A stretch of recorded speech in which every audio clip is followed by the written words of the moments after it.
Ihr müsst spielen.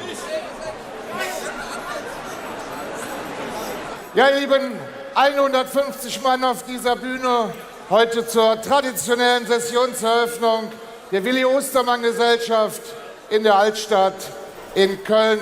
Wir freuen uns sehr, dass ihr alle da seid. Und jetzt geht los.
Das Stopp mal parat und man trennt durch die Stadt und jeder hätte gesagt.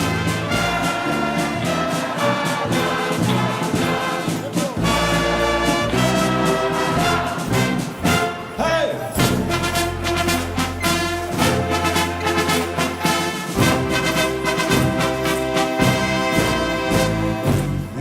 Elfte, geht das Mönche los. Denn dann wird noch abgemacht, egal was es auch kostet. Der Oma ging noch wann, Fuß versetzt das letzte Stück. Denn der Fastenlaufen ist für sie das größte Glück. Denn wenn da Mönche geht, da stand mal parat und man trägt durch die Stadt und jeder hat gesagt,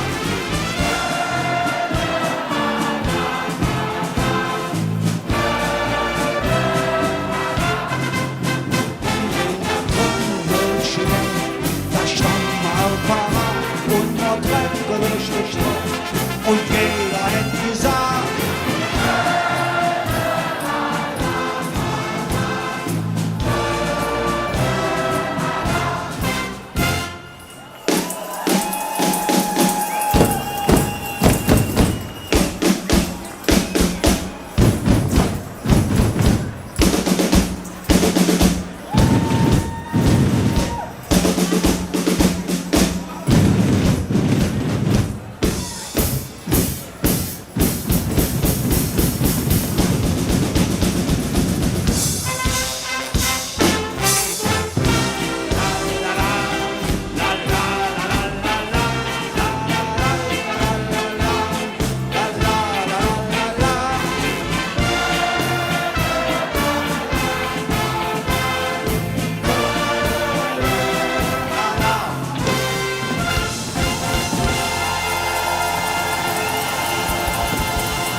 Ihr Lieben, wenn er Trömmelchen geht, ja, wenn er Trömmelchen geht, dann stamme all parat. Und so heute, denn wir sind wieder da. Und damit herzlich willkommen am 11.11. zur traditionellen Sessionseröffnung eurer Willi Ostermann Gesellschaft.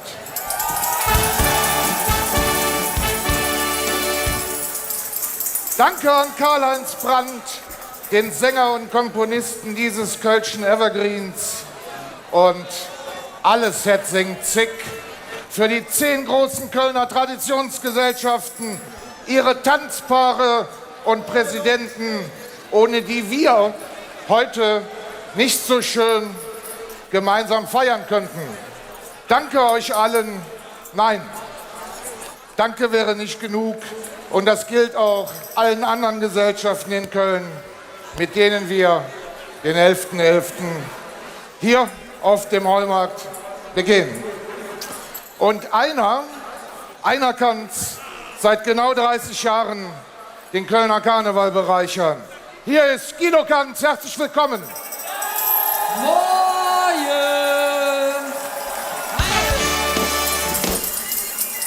So viele Präsidenten siehst du normalerweise nur beim G20-Gipfel. Ich möchte eine Frage stellen an alle, die heute hier sind. Wir sagen ja, meine Damen, meine Herren, liebe Diverse, liebe Feiernde oder wie wir in Köln genderkonform sagen, Lev Jecke, wie is es? Ich habe Gänsehaut. Wie sagt der große deutsche Philosoph Tom Gerhardt immer gerne, endlich normale Leute. Es ist sehr schön, Ralf, wir haben uns ja lange auf diesen Tag gefreut. Und endlich geht's wieder los und ich möchte natürlich zu Hause auch die Zuschauer begrüßen, die heute nicht hier auf dem Kölner Heumarkt sein können. Ich weiß, viele Menschen gucken zu von weit weg, aus anderen Kulturkreisen, die eine ganz andere Sprache sprechen. Grüße von Köln natürlich auch an die Landeshauptstadt nach Düsseldorf.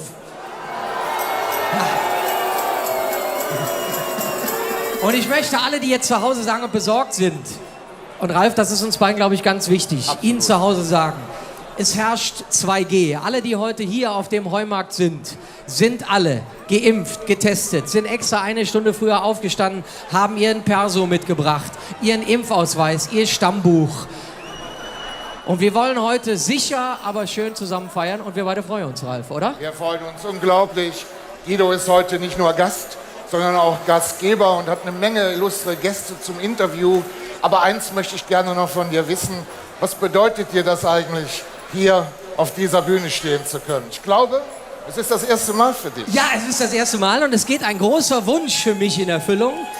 Ich feiere dieses Jahr 30-jähriges Bühnenjubiläum und habe mir immer gewünscht, das steht auf meiner Bucketlist ganz oben, mal hier auf dem Heumarkt mit euch zusammen den 11.11. begehen zu können. Und guck mal, Ralf, wir haben hier eine Mischung aus Hühnchen, hier stehen Kölschdosen rum und auch Damen von einem anderen Stern. So hat jede nur in Köln? Hier wird nur in Köln. Und mein Handy hat übrigens 5G und ich habe 7G. Ich bin geimpft, gefärbt, geschminkt, gut gelaunt, glücklich und grandios, dass ihr heute Morgen alle da seid. Also, lasst uns feiern, alles Hetzing-Zick. Ja, mein Lieber, und jetzt ab mit dir ins Glashaus. Ich sitze da oben. Aber nicht mit Steinen werfen, denn wir sind heute hier ganz friedlich, fröhlich miteinander und freuen uns auf einen grandiosen Bis Tag. später. Bis später. Und wir freuen uns auf eine der ganz großen Bands, die der Kölner Karneval zu bieten hat. Auf eine super geile Zick. Hier sind für euch Prinz. Ein wunderbares Opening hier auf der Bühne. Ich begrüße auch die Fernsehzuschauerinnen und Zuschauer an den Bildschirmen, im Internet, im Livestream, hier live vom Heumarkt. Mein Name ist Andrea Schönborn und ich werde heute das Vergnügen haben, mit Guido Kanz gemeinsam diesen wunderbaren Tag moderieren zu dürfen. Die Vorfreude ist groß, nicht nur bei mir, nein, auch natürlich bei den Menschen hier auf dem Platz. Seit 6 Uhr strömen sie auf den Platz. Die Stimmung ist unfassbar. Alles Hetzing-Zick, das diesjährige Motto. Und wir haben heute sehr viel Zeit für Stimmung, für die Menschen. Und ich würde sagen, 2G war gestern, heute ist 2J. Wir sehen Jeck und Jeil ob der Fastelovend. Und wir freuen uns jetzt, dass der Guido gleich hier hinkommt. Denn auch das ist ein Novum, wie heute eigentlich alles. Denn der Guido wird in diesem wunderbaren Container sitzen, ja, in der Belle Etage, wie wir sie getauft haben. Und wird von dort aus einen super Blick auf das Geschehen haben. Ich werde mich so ein bisschen unter die Leute mischen und werde schauen, wie ist die Stimmung, wie empfinden die Menschen diesen 11.11., den es so noch nie gegeben hat. Und die Vorfreude ist auf beiden Seiten riesig groß. Und da kommt ja auch schon mein neuer Moderationspartner, Guido Kanz. Ich habe noch kein Mikro, wir müssen uns das teilen. Wir gehen jetzt mal gemeinsam in den Container. Das ist die Belle Etage, du hast schon gesagt, oder der Leuchtturm. Von oben können wir alles sehen und mit euch zusammen feiern. Also, sollen wir mal reingehen? Kommt ihr mal mit? Wir gucken uns das mal an. Schnell. So. Und wie schon angekündigt, das muss man eigentlich direkt mal zeigen. Verena, komm doch mal rein, das ist unsere Kamerafrau. Ich habe extra noch Fenster geputzt heute, Andrea. Als ob. Aber was war das eben jetzt für ein Gefühl? Trümmelchen auf der Bühne, 9 Traditionskurs auf der Bühne. Das hat es auch alles so noch nicht gegeben. Charlie Brandt, also Mein Gott, meine Emotionen sind übergeschwappt. Wie war es bei dir? Also es ist kalt, ich hatte Gänsehaut, aber vor Emotionen. Und das Schöne ist, die Präsidenten wollten alle üben, haben es nicht gemacht. Das ist live. Das ist Karneval, das macht, glaube ich, Köln aus. Und alles Hetzing Zick. Und heute ist Zick zu Viere, auf jeden Fall. Absolut. 5,5 Stunden sind wir quasi live dabei. Ist auf der Bühne, die Bands geben sich die Klinke in die Hand. Alle haben wir sie da. Blackfist, Brings, Höhner, Casala, Kelpalu, ach, you name it. Ich weiß es ja nicht alles, hör mal. Und wir werden auch gute Talkgäste haben, beziehungsweise du. Hier werden einige Leute sitzen. Bernd Stelter wird vorbeikommen, die Oberbürgermeisterin der Stadt Köln. Es gibt eine Schalte nach Berlin zu Karl Lauterbach. Oha. Den Chuck Norris der Corona-Kämpfer. Volker Weininger wird vorbeischauen, Henning Krautmacher und die Blackfist. Also auch hier ist einiges los. Und wir werden natürlich auch immer wieder Backstage schalten, denn auch dort passiert so einiges. Für die Künstler ist das auch eine ganz neue Situation. Wir waren sehr lange auch nicht auf der Bühne Ja, das ist und richtig. die sind alle heiß. Alle sind heiß. Die Lücke, die haben Trömmelchen mitgesungen, die sind heiß und die Leute hinter der Bühne auch. Die Künstler. Also ich glaube, das wird ein Megatag, oder? Definitiv, und gleich kommt dann noch die Sonne raus. Ja. Ich bin ja jetzt kein Wetterfachmann, aber Im Nebel Warten wir sind ab. wir angereist. Richtig. So, und sollen wir jetzt mal zur Bühne geben, denn ich glaube... wir gehen mal rüber zu Brings. Viel Spaß heute. Jetzt sind sie mir verloren und wir singen jetzt für besser Morgen. Und ihr sungen wieder, lass dich nieder, bös Menschen, die haben kein Lieder. Komm, wir singen allein, vielleicht ein bisschen stiller. Und das, was da war, könnt ihr uns bestimmt bald wieder. Komm, wir singen allein, denn sind sie mir verloren. Und wir singen jetzt für besser Morgen. Komm, wir singen allein, vielleicht ein bisschen stiller. Und das, was da war, könnt ihr uns bestimmt bald wieder. Komm, wir singen allein, denn sind sie mir verloren. Und wir singen jetzt für besser Morgen.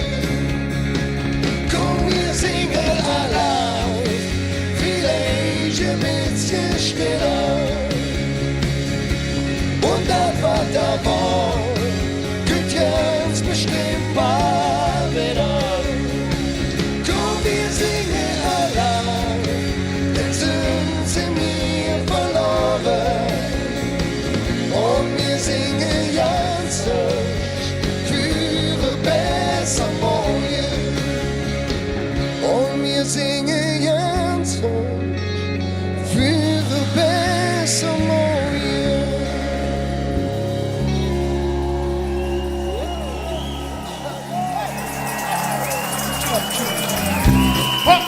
So, meine Lieben, jetzt wird geschunkelt. Von links nach rechts, von hinten nach vorne. Ob das der ganze Platz an der Wackele kütt. Hier kommen die Sünderleins. Ja,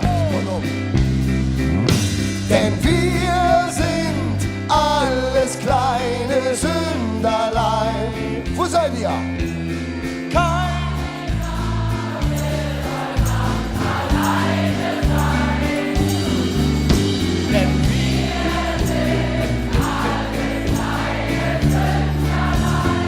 wunderbar.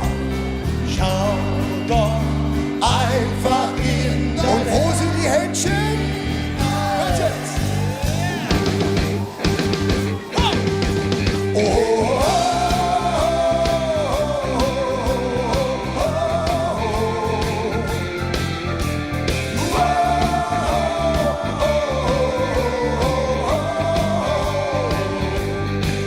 da jammer nach links, da jammer nach rechts, mal alle zusammen, das ist Gesetz. Wo wollen wir hin? Wo kommen wir her? Wir melden mal Wünsche, wir wollen mehr. Mal sind wir in gut, mal sind wir in schwarz. Doch wenn es Wir haben gerade gehört, der Brings mit Oh. Ich habe gesagt, das sind super Texte, weil kann man leicht mitsingen. Problem ist, wenn man eine Vokalschwäche hat, dann wird es natürlich eng. Wir haben uns vermehrt, wir haben Giraffenzuwachs bekommen hier oben in diesem wunderbaren Leuchtturm hier oberhalb des Heumarkts. Svenja Kellersohn ist bei uns, die, wie kann man sagen, Social Media, ich sag einfach mal Expertin auf Insta beim WDR. Richtig, für WDR Jack. WDR Ich bin Jack. schon seit heute Morgen unterwegs. Wen hast du alles schon getroffen? Ich begleite Maike, die ist Mitglied in der Tanzgruppe Kölsche Harlequins und die haben sich heute Morgen um 7 schon getroffen und Mettbrötchen geschmiert und einen halben Hahn. Ich bin den ganzen Tag mit denen unterwegs, auch für WDR Jack. Wie kann man denn heute mitmachen? Also wenn man jetzt zu Hause ist und sagt, naja, ich muss leider arbeiten, aber ich habe natürlich einen Laptop oder ein iPhone zur Hand. Ja, es gibt vielleicht auch Leute, die nicht feiern wollen, aber wie auch immer. Und wir auf WDR Jack haben uns was überlegt, das haben wir letztes Jahr auch schon gemacht, weil jeder kann das Trömmelchen zu Hause schlagen. Zum Beispiel so, ich hab mal was mitgemacht. Soll ich mal halten? Soll ich mal halten? Ich hab da Moment. mal was Guck mal vorbereitet. so, jeder hat einen Kochtopf zu Hause. Den Ja. kann man nehmen, Mindestens einen. Kochlöffel drauf und dann einfach sich aufnehmen und singen. Und wenn et Trömmelchen geht. Ja, Genau. ja. Kann jeder machen. Video davon aufnehmen, WDR Jack taggen, also verlinken, nicht vergessen. Und wir auf WDR Jack posten dann diese Videos. Von euch zu Hause. Also ihr könnt alle mitmachen. Die können wir uns heute auch noch angucken. Die könnt ihr euch heute auch noch angucken, klar. Also das Instrument ist aber egal, ne? Kann Das Kochtopf, Instrument das ist egal. Hauptsache Trommel, ne? Könnt auch gegen eine Couch schauen, ne? Die Ja. macht keinen, Okay. die macht keinen Ton. Ja, ist egal. Irgendwas, ist egal. was Ton macht. Ja, okay. Also muss laut sein. Laut, aber was ist egal. Ja, Ist egal. so richtig. jetzt los. Wir wollen ja, dass alle mitmachen können. Ja, auch die, okay. die zu Hause sitzen. Und so Das geht ist das es, eben. ganz Testen. klar. Wir testen das bestimmt gleich auch mal im Publikum, ne? Hör mal, das Ja, machen wir wir zwei doch mal gleich dann und mach gucken, sind ja mal. genügend Können da. wir gerne Also, machen. wir sehen uns dann heute Nachmittag wieder und dann bringst du uns mal mit, wer wie wo alles getrommelt hat. Bin mal ganz gespannt. Ich auch. Ja, sollen wir denn mal runtergehen? Mal gucken, was da schon los ist? Ja, oder? Maike und so, die stehen Wir in gucken uns jetzt Stadtlöchern. erstmal an, wie es letztes Jahr ausgesehen Ja? hat, weil heute ist voll, 11.000 Leute sind auf dem Heumarkt, aber wie sah es 2020 aus?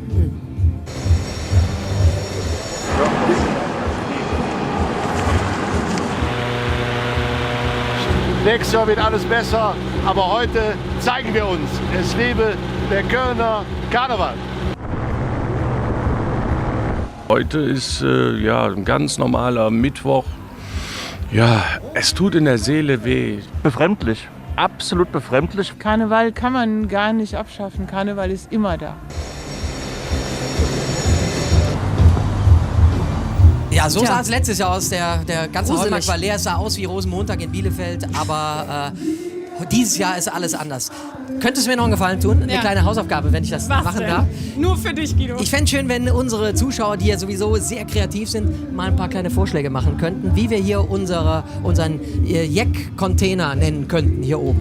Ja, das war schwierig in der Vorbereitung. Ne? Wir mussten uns irgendwie zumindest für die Vorbereitung auf einen Ausdruck einigen. Hat genau nicht geklappt. Ja, das Was war denn? Baumhaus oder... Kabo finde ich gut. Baumhaus finde ich trifft es ganz gut. Ich habe auch gelernt, ich darf mich nicht hier gegenlehnen, weil sonst Gottes fliege ich Willen. nämlich hier rückwärts runter. Schickt uns Versicherungsfall. das doch mal auf WDR Jack. Schickt Ja. uns mal eure Vorschläge, Vorschläge. wie ihr das hier nennen würdet. Und ihr geht jetzt bitte raus. Machen wir. Wir checken mal die Stimmung unten jetzt Sehr schon mal schön. ab. Und ja, Bis später. bis gleich. später. Wir sehen uns. Martiot. Sollen wir den Kochtopf jetzt mitnehmen? Wir Oder? nehmen den Kochtopf mit. Natürlich nehmen wir den jetzt mit.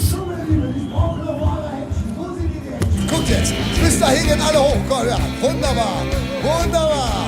Oh, oh, oh, oh, oh, oh, oh. Und Köln ist am Singen.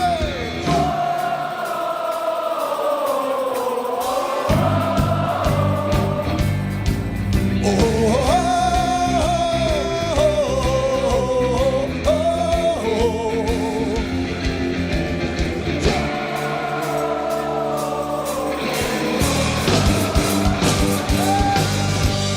Denn wir sind alles kleine Sünderlein. Keiner will eine Nacht alleine sein. Denn wir sind alles kleine Sünderlein. Schau doch einfach in dein Herz hinein.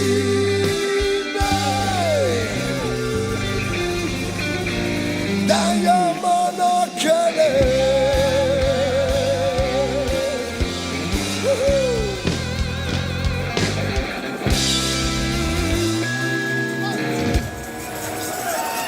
So, ihr Lieben, im letzten Jahr haben wir uns gar nicht getraut, hier auf den Platz zu gehen, weil keiner da war.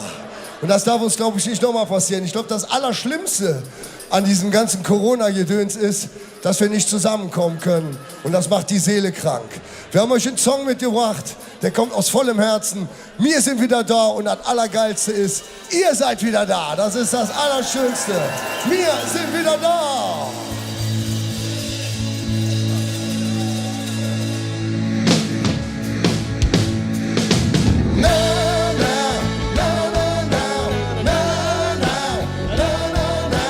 Wir sind wieder da, wie es früher war. Na, na, na, na, na, na, na, na, na. Wir sind wieder da, wie es früher war. Alles war nicht anders, denn ich lebe. Ich hätte nie gedacht, dass ihr uns so fällt. Uns wurde zu lang so viel verboten. Wir haben gemerkt, was das mit ihnen meint. Und jetzt ist endlich Zeit, sich abzumachen. Denn keine Weg ist uns zu viel. Wir sind wieder da, so wie es früher war, weil jede Nacht ohne ich, ne Himmel ohne Sterne ist. So lang, ganz allein, jetzt rollt er wieder unsere Stein. Wir sind wieder da, wie es früher war.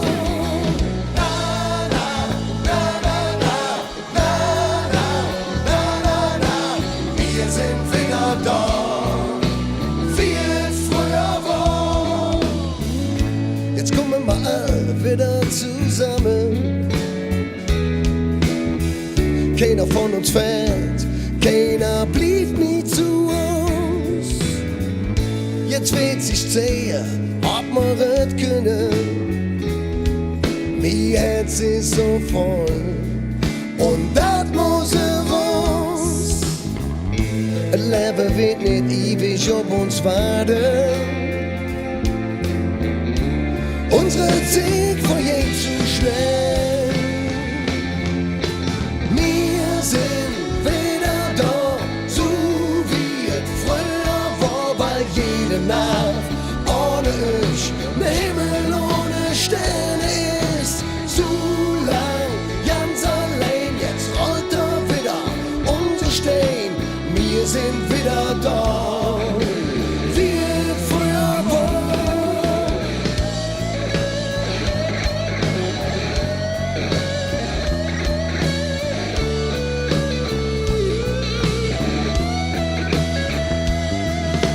Wir sind wieder da, so wie es früher war, weil jede Nacht ohne ich, ne Himmel ohne Sterne ist. So lang, ganz allein, jetzt rollt er wieder unsere Stein.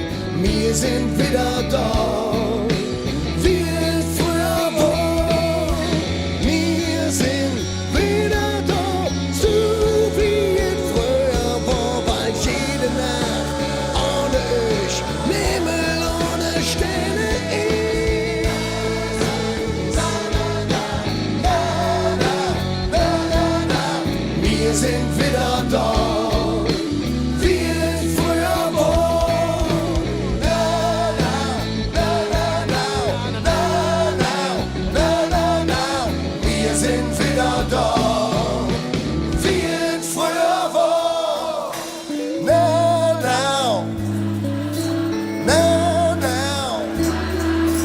Wir sind wieder da, wie es früher war. Guten Abend. Na, na, na, na. Wir sind wieder da, wie es früher war. Wir sind wieder da, so wie es früher war, weil jede Nacht ohne ich, ne Himmel ohne Sterne ist. Kölner Lauf zusammen.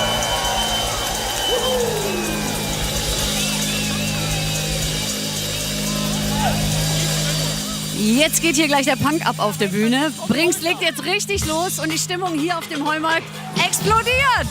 Wir sind jetzt gerade mal runtergegangen, die Svenja und ich, denn die Svenja hat ja ein paar Mädels heute im Gepäck. Und zwar sind das hier unter anderem die Marcelina und die Maike von den Kölschen Harlequins. Maike, ihr seid schon den ganzen Tag unterwegs, ja seit 6, 7 Uhr oder was? Was ist heute Morgen schon alles passiert? Ja, ich habe um 7 zum Kölschen Frühstück bei mir eingeladen, schön mit Mettfrühstück und halber Hahn und haben einfach gestartet mit der Svenja zusammen. War super und seit 9 Uhr sind wir auf dem Weg zum Heumarkt und feiern hier schön mit den Freunden. Auf was freust du dich besonders heute? Einfach mit allem zusammen zu feiern, besonders mit meinen Freunden von den Kölschen Harlequins. Alle sind dabei, es ist so herrlich. Und du hast noch einen Gruß an die Jecken auf jeden Fall, oder? Genau, ich sende eine Bütze an jede Jecke da draußen. Bütze kann man nicht genug. Svenja, komm noch mal ganz kurz zu mir. Ich habe die richtigen Kölschen Patrioten gefunden. Das ist echt der Hammer. Ihr seid der Knaller. Glaubt ihr, ihr werdet den Tag über viel Spaß haben? Ja, auf jeden Fall. Also, ich meine, die haben schon mit dem Mettbrötchen heute Morgen angefangen. Die können alle Kölsch. Und die sind richtig. Also, ich weiß nicht. Ich habe noch nie so kölsche Frauen tatsächlich erlebt. Liebe Mike, habt ihr denn auch ein Lieblingslied außer das Trömmelchen? Das Polka, Polka, Polka. Genau, also ich bin den ganzen Tag noch mit denen unterwegs. Das könnt ihr alles auf WDR jetzt sehen bei Instagram. Und dann könnt ihr uns auch weiterhin eure Trömmelchen-Videos schicken. Die werden wir nachher posten. Das wäre super. Also denkt dran, Trömmelchen-Videos, ganz, ganz wichtig. Gut verlinken. Und natürlich, wir brauchen Vorschläge für unsere Belletage, für unser Kabuff da oben. Irgendwelche Namensvorschläge. Seid kreativ. Und während ihr kreativ seid, schalten wir zurück auf die Bühne und singen Polka, Polka, Polka. Wenn wir zusammen sind. Hey!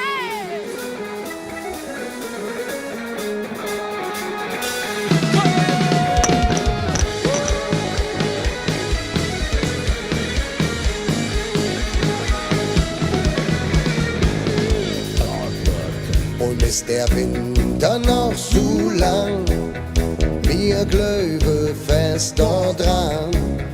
Wir han so viel durchgemacht, jetzt machen wir uns grad. Und steht die Welt in Flammen, wir stehen all zusammen. Ganze Jahr, woher wir kommen, jetzt haben wir uns gefunden. Polka, Polka, Polka, vom Ring bis an die Wolga. Polka, Polka, Polka, der Victor und die Olga. Cabernet oder Wodka. Polka, Polka, Polka, alles halb so schlimm, wenn wir zusammen sind. Polka, Polka, Polka, vom Ring bis an die Wolga. Polka, Polka, Polka, der Victor und die Olga. Cabernet oder Wodka. Polka, Polka, Polka, alles halb so schlimm, wenn wir zusammen sind. Oh yeah! Polka, Polka. Und jetzt sind wir hier in meinem Loft und da ist der Volker. Wir hatten vorhin die Präsidenten der neuen Traditionskurse auf der Bühne, aber jetzt ist natürlich der bekannteste Sitzungspräsident in der westlichen Hemisphäre. Volker Weininger ist bei uns. Dank. Ihr, Volker, geht es dir gut? Ja, Uhrzeit entsprechend, würde ich sagen. Früh für dich. Es wird viel diskutiert. Wir haben ja hier rund um den Heumarkt in der gesamten Altstadt 2G. Wie ist das bei euch im Verein? Ja, das ist, ich bin ein großer Befürworter von 2G, lieber Guido, muss ich sagen. Das ist was wir bei uns auf den Veranstaltungen haben wir sowieso immer nur 2G, seit Jahren schon. Und zwar Gerstensaft und Gin Tonic und ich sag, damit fahren wir an sich ganz gut. Gab in letzter Zeit immer wieder, kommen da so ein paar Stimmen, die sagen, hey, vielleicht könnte man mal auf 3G erweitern, aber das dritte G wäre dann eben ein Grapefruit-Weizen. Und ich meine, jeder, der mich kennt, der weiß, so Blödsinn, den machen wir nicht. Ne? Habt ihr noch irgendwelche anderen besonderen Hygienemaßnahmen bei euch? Ja, selbstverständlich. Ich meine, wir gehen die Sachen natürlich auch nicht blauäugig an, das ist ganz klar. Wir haben abgesegnete Hygienekonzepte, mit denen wir bei uns auf den Sitzungen arbeiten. Aber wir gehen aber gerne noch einen Schritt weiter. Zum Beispiel auf der Herrensitzung. Da haben wir extra noch Desinfektionsstationen auf jedem Tisch. Und zwar eine Flasche Doppelwacholder. Und der wird eigentlich ganz gut angenommen von den Männern. Die sollten sich damit alle 5 Minuten ein bisschen den Mund umspülen. Müssen wir auch ja nicht groß kontrollieren. Das machen sie mit sehr großer Eigenverantwortung eigentlich. Das ist ein Selbstläufer, kann man sagen. Und ich sag mal so, unsere Luft, die ist dermaßen desinfiziert, lieber Guido. Da würdest du als Aerosol dich nicht mehr hinter das Steuer setzen. Aber für dich ein schwieriges Wort. Hygiene. Hygiene? Wieso? Hygiene? Nee, das, was du meinst, ist Hygiene. Aber ich meine Hygiene. Genau, jetzt sind wir. Ja, klar. Man verhört sich so schnell. Für unsere Zuschauer ein kleiner Ausblick noch. Wie wird dein Tag heute, der 11.11. aussehen? Was machst du heute noch? Ja, also wir haben natürlich auch heute bei uns im Dorf ein bisschen traditionell abends noch Sessionseröffnung unserer Vereinskneipe in Wollis Wodka Wigwam. Da wird ja dann bei uns das Dreigestirn traditionell immer in Zwiebelmett aufgewogen. Und ich muss ehrlich sagen, die 3 Burschen, die wir diesmal dabei haben, ich sag mal, da könntest du den Eiffelturm aus Mett nachbauen. Das ist wirklich ein bisschen stabilere Art und Weise. Ja, und danach vielleicht, vorher mache ich das noch, da habe ich ja ein bisschen Ehrenkarte heute und da gehe ich gleich mal Backstage gucken, wenn ich schon mal in Köln bin. Ne? Ein bisschen auf Autogrammjacht gehen, mich nicht mit leeren Händen nach Hause kommen, das habe ich den Leuten im Verein versprochen. Deswegen, lieber Guido, will schon mal bei dir zu Gast sein darf. Würde mich wirklich total freuen, wenn du so freundlich wärst und könntest mir vielleicht auch ein Autogramm von Peter Brinks besorgen. Das wäre wirklich sehr nett. Die Zeit ist jetzt schon wieder um. Volker, es ist sehr schön, mal mit dir zu plaudern. Aber auch ein Vergnügen, lieber Guido. Und mit dem Autogramm, das wäre mir wirklich wichtig. Ja, ich kenne die Leute hier alle. Wir machen weiter mit Brinks.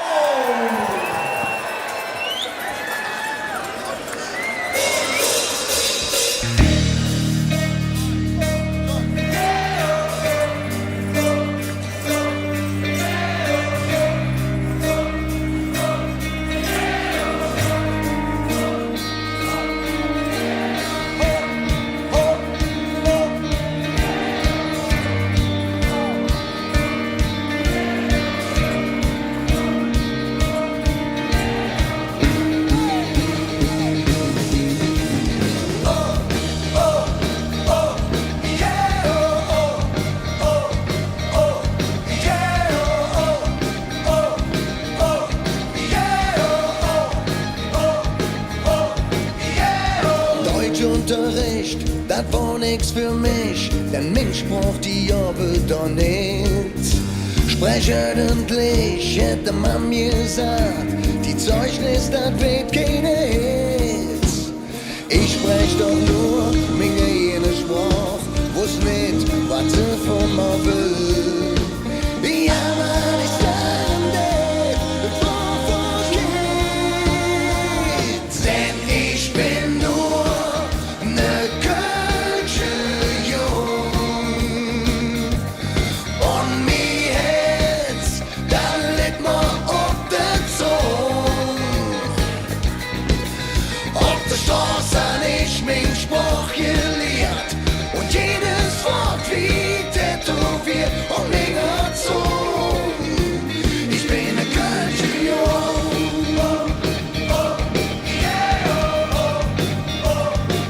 Ich bin ne Kölsche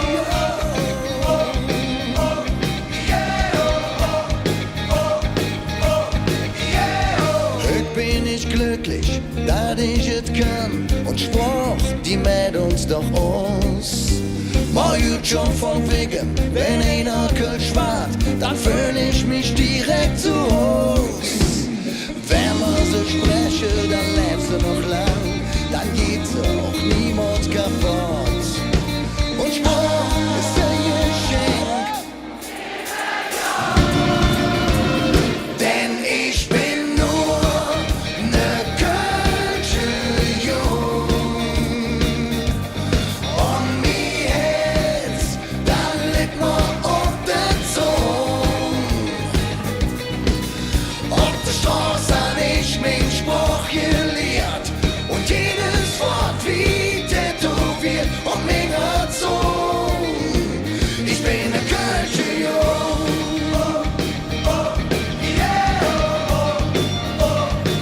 Ich bin ne Kölsche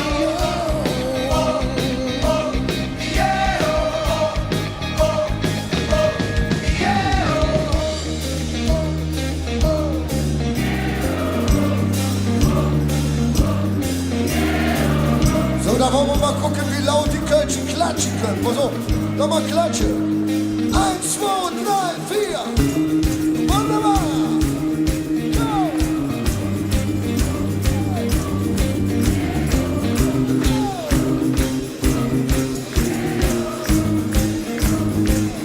Denn ich bin nur ne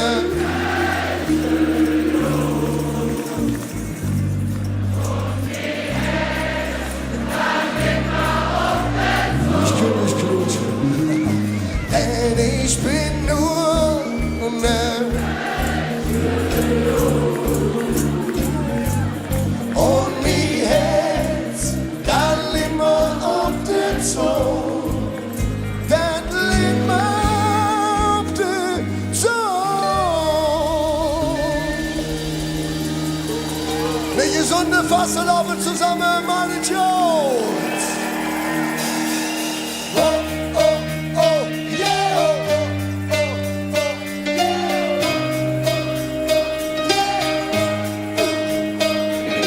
oh, oh, oh, yeah, oh, oh, yeah,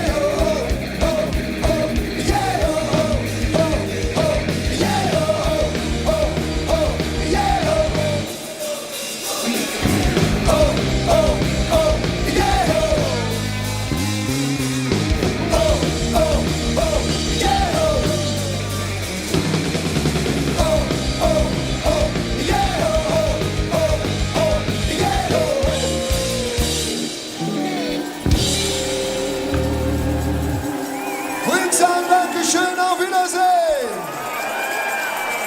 Wir sagen doch nicht auf Wiedersehen. Doch, Brinks sagen wir auf Wiedersehen, aber ich sage weiterhin Hallo zum Sitzungspräsidenten hier in unserem kleinen Loft oberhalb des Heumarkts. Und Volker, viele haben Angst. Wir sehen gerade, es werden Getränke gereicht. Bitte nicht gegen die Scheibe lehnen. Das muss ich hier nochmal sagen. Nein, das ist ganz wichtig. Ja. Sonst sind wir weg. Wobei wir kommen uns ein bisschen vor wie im Affenhaus hier im Kölner Zoo. Die Leute winken immer und man winkt automatisch zurück. Wir haben viele Nachschubprobleme gerade in der Automobilindustrie, in der Holzindustrie. Hast du Angst, dass die Kölsch-Vorräte knapp werden können? Also, ehrlich gesagt, jetzt nicht knapper als sowieso jeden Abend bei mir. Ne, nein, da kann ich wirklich alle Jäcke da draußen beruhigen. Kölsch ist nun mal ein regionales Produkt, ist ein nachhaltiges Produkt, ist aus der Region, für die Region auch. Und wir haben kurze Wege beim Transport, bei der Produktion. Von daher kann man Engpässe tatsächlich ausschließen. Und da ist natürlich, muss man sagen, liebe Guido, natürlich auch der große Vorteil, wenn man ein regionales Produkt hat. Ich sag mal, da können sich jetzt im Suezkanal, können sich die Schiffe von mir aus kreuzweise in den Himmel stapeln. Deswegen fließt hier kein einziger Tropfen Kölsch weniger aus dem Fass. Und das ist das Schöne. Gut, dass du das gesagt hast. Ich gebe rüber zu Andrea. Die hat einen interessanten Gesprächspartner, der gerade auf der Bühne war. So sieht's aus. Peter Brinks ist bei mir. Peter, du warst gerade auf der Bühne. 30 Jahre Brinks. Hast du sowas wie heute schon mal erlebt? Hatte das was Besonderes? Ja, heute hat der ganze Tag was Besonderes, weil man wird das ja nicht so wirklich los, was im Kopf ist, ne? Aber ich appelliere echt an die Kölschen. Ich weiß, sie sind am Ende vernünftig, das wird gut gehen. Man hat das im Kopf, aber es war trotz alledem ein schönes Geburtstagsgeschenk gerade. Das war richtig klasse da oben. Das glaube ich. Man hat euch auch die Spielfreude angemerkt. Man hat den Leuten angemerkt, dass sie wirklich heiß sind auf die Songs. Im letzten Jahr hattet ihr quasi die Hymne der Corona-Session geschrieben mit Mesinga Alav. In diesem Jahr, wir sind wieder da. Wie kam es zu dem Lied? Bei mir oben in meinem Dachstübchen habe ich ein kleines Studio, da habe ich das einfach geschrieben. Einfach so. Mir war irgendwie danach, jetzt mal einen Song zu machen, um den Leuten zu sagen, wir sind wieder da, lass uns zusammenkommen. Und ich bin auch der festen Meinung, klar ist das vielleicht ein Testballon, was hier gerade passiert, aber wir müssen lernen, damit zu leben und wir müssen lernen, wieder zusammenzukommen. Weil ich glaube, wir werden noch viel kränker, wenn wir einfach in unseren Buden sitzen bleiben. Da geht die Seele kaputt, meine zumindest. Was möchtest du den Jecken da draußen noch sagen? Hast du irgendeinen Appell, hast du irgendetwas, was du mitgeben möchtest für die bevorstehende Session? Ja, ich würde sagen, das würde ich normalerweise Karneval nie sagen, aber vielleicht dieses Jahr nur den Partner knutschen, sonst kommen wir nicht durch die Session. Und nächstes Jahr können wir wieder alle zusammen knutschen. Okay, ich denke, das ist auf jeden Fall ein guter Appell. Wo geht's für euch jetzt weiterhin? Wir fahren jetzt in den Tanzbrunnen und dann fahren wir noch zu ein paar Auftritten. Ich weiß es gar nicht genau, aber ich glaube, wir haben nicht so viele, 4 oder 5. Aber ich weiß, dass wir von hier aus in den Tanzbrunnen fahren. Super. Peter, ich wünsche dir einen unfassbar schönen Tag. Genießt es und rockt die Bühnen, so wie es sowieso immer tut. Vielen lieben Dank. Danke, zieh da was an. Ich friere, wenn ich dich sehe. Das sieht so kalt aus. Wir geben mal zurück zur Bühne. Tschüss. Und deswegen bitte ich Sie wirklich heute angemessen zu überlegen, kann ich die Regel wirklich vollständig erfüllen? Mich würde das freuen, weil uns das einen Spielraum gibt, auch für die tollen Tage im nächsten Jahr. Vielen, vielen Dank.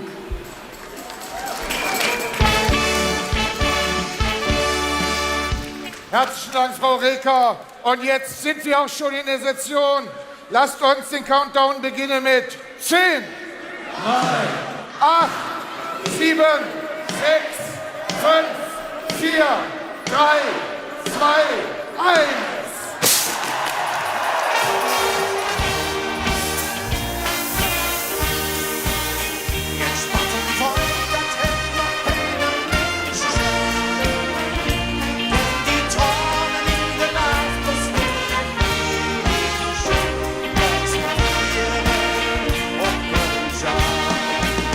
Komm, lass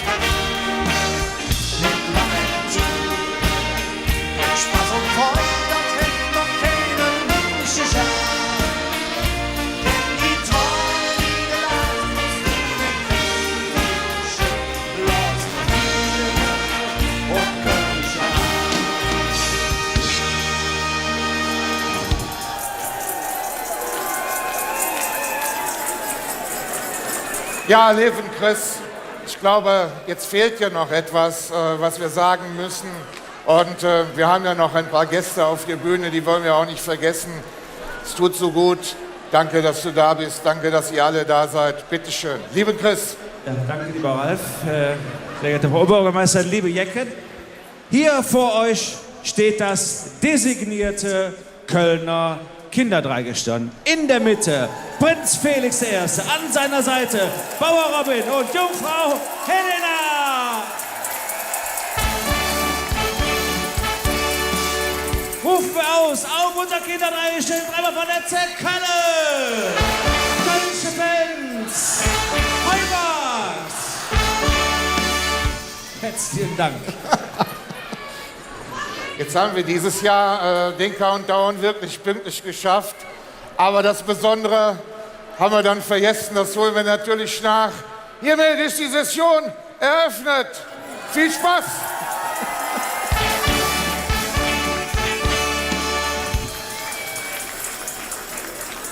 Ja, ihr Lieben, lasst uns alle gemeinsam eine gute Session wünschen.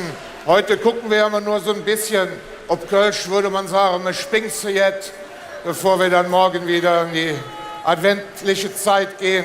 Und mit 2G, mit der Disziplin, die ihr heute habt, ist uns nicht bange, dass wir eine wunderschöne Session erleben werden. Bleibt schön in der Variante, fröhlich und miteinander, dann wird das gelingen. Herzlichen Dank für euren Besuch. Alles, alles Liebe. Euer Applaus.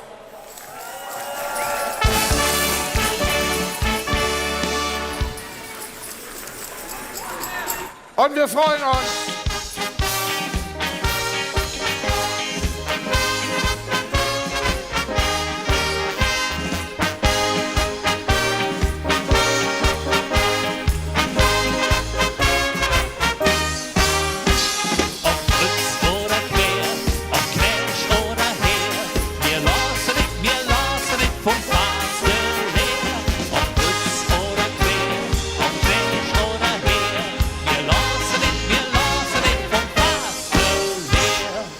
Ja, an dieser Stelle auch ein herzliches Dankeschön an diese grandiose musikalische Rasselbande, das Orchester Helmut Blödgen mit Matthias Hesseler.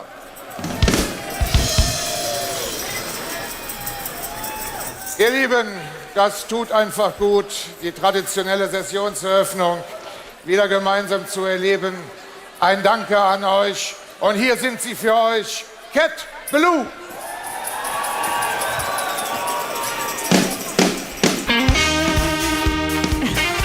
Ganz spontan haben wir uns gedacht, das Kinderdreigestirn kommt die Treppe runter. Dann müssen wir natürlich auch dem Trifolium hier mal eine kleine Plattform bieten, Backstage. Ihr Lieben, wie geht's euch? Geht's euch gut? Ja, sehr gut. Wie war es jetzt eben auf der Bühne? Gut, ja. Habt ihr schon mal jemals so viele Leute auf einen Haufen gesehen? Nee. Nein? Nee. Du bist der Prinz, ja? Ist das richtig? Und auf was freust du dich besonders in dieser Session? Auf den Rosenmontag. Und du? Ich auch. Du auch? Du auch? Also ich freue mich auf die ganz vielen Leute in den ganzen Auftritten und so. Und wisst ihr, was wir jetzt machen? Wir schicken jetzt mal ganz, ganz viele Grüße an die Jecken draußen, an den Bildschirm. Und wir sagen einfach mal dreimal Kölle Alarv. Das haben wir nämlich heute noch gar nicht gemacht. Okay, seid ihr bereit? Also, Achtung, Kinderdreie stehen. Dreimal Kölle! Alarv! Kölle! Alarv! Kinderdreigestirn! Alarv! Und wir verabschieden uns hier mit ganz vielen Bützchen ans große Dreigestirn. Komm, wir geben mal ganz viele Bützchen in die Kamera. Wir geben zurück. Und die Sonne, Mond und Sterne mit Gitter und Engstimmen sind die schönste Sinfonie. Mal viere et Leben, das hält uns zusammen, das wird uns keiner nehmen. Mal viere et Leben, das wird niemals verjähren.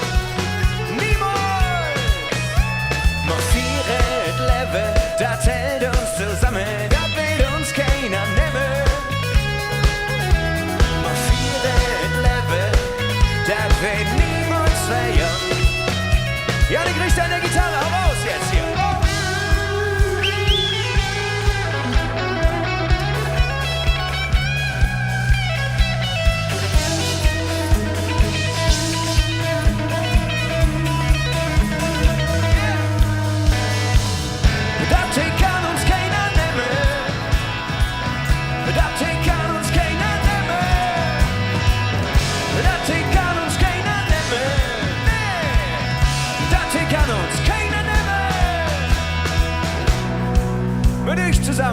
komm schon. Marschieren.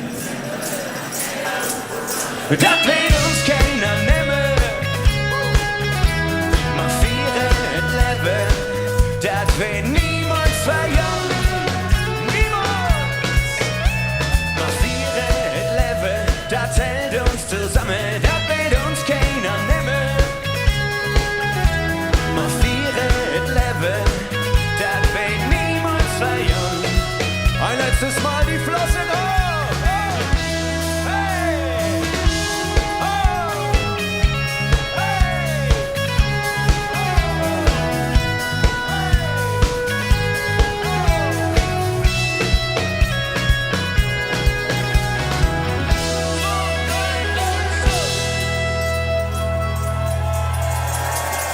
Clap your hands.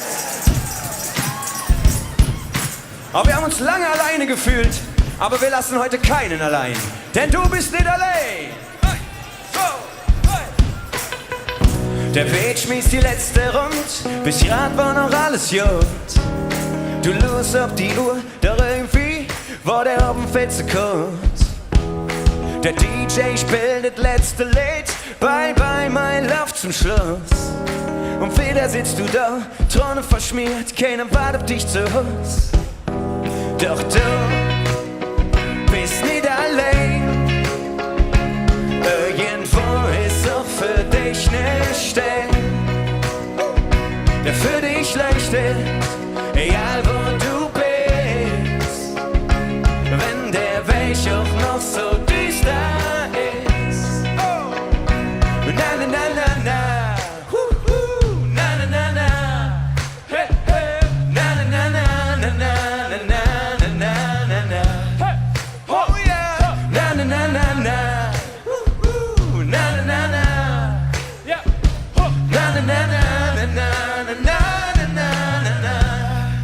Sehr schön, komm! Du bist nicht allein. Irgendwo ist auch für dich eine Stelle, der für dich leuchtet, egal wo du bist. Wenn der Weg auch noch so düster ist. Na na na na na. Na na na na.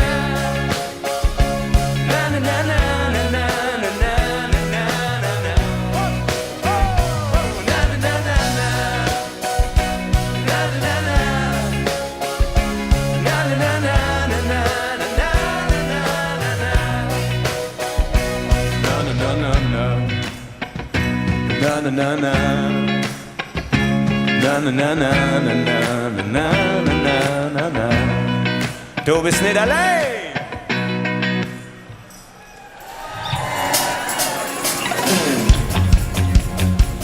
Wie sieht's aus? Habt ihr Lust mit uns zu singen? Okay. Höchst steht die Welt still für mich. Wenn man sich alles vergisst.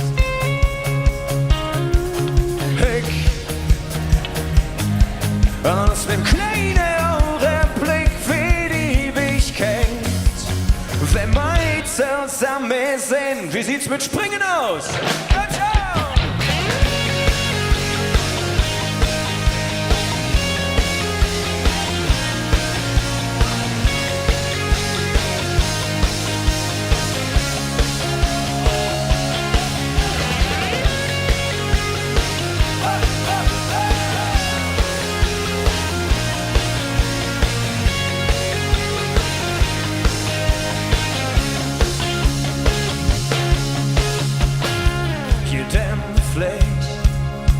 De Lovis Klammern werden, bunte Luftballons, alles lädt sich am Inneren. Lass mich von der Welt treiben, von der schönen Melodie. Das letzte Kalt schmeckt so süß, alles Jod und nix steht wie. Singt ihr mit? Höchst steht die Welt still für eine kleine Moment. Höchst steht die Welt still, spielt gerade Cat Ballou, das stimmt natürlich nicht ganz hier in Köln. Obwohl, ein ganz normaler Tag ist es nicht. Wir haben gerade schon die ersten Vorschläge bekommen. Ich sitze hier in unserer Jackbox, haben unsere Zuschauer gesagt. Oder vielleicht ist es auch das Jackwarium oder die Quasselboot. Auf jeden Fall sitzt die Frau neben mir, die gerade auf der Bühne war und den 11.11., die neue Session um 11.11 Uhr eingeläutet hat, unsere Oberbürgermeisterin Henriette Reker. Schön, dass Sie da sind. Fastelow und der Kranz. Ja, wir sagen Fastelow zusammen. Wir haben gerade gesagt, wir sehen beide gut aus, die Haare liegen. So ist es. Können Sie mal kurz beschreiben, weil es geht uns, glaube ich, allen so, denen der Karneval sehr am Herzen liegt. Wie sieht es in Ihnen aus? Es ist schon ein komischer Tag. Naja, es ist kein 11.11. wie jeder andere. Wir feiern unter strengen Regeln und die Verantwortlichen haben sich hier wirklich auf die Fahne geschrieben, die einzuhalten.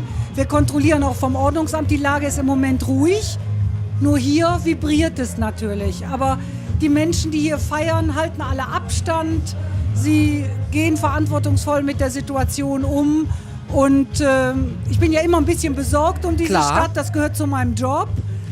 Das bin ich auch heute und ich hoffe sehr, dass es so bleibt und alle so weit wie möglich draußen feiern. Das ist ja immer das, was ich mir so wünsche, weil die Ansteckungsgefahr eben draußen nicht so groß ist. Aber im Gegensatz zum Vorjahr sind alle geimpft. Ja. Ein anderer kommt hier gar nicht auf das Areal. Und ja, es gehört einfach zu unserer DNA, die Session so zu öffnen, wie wir es heute tun.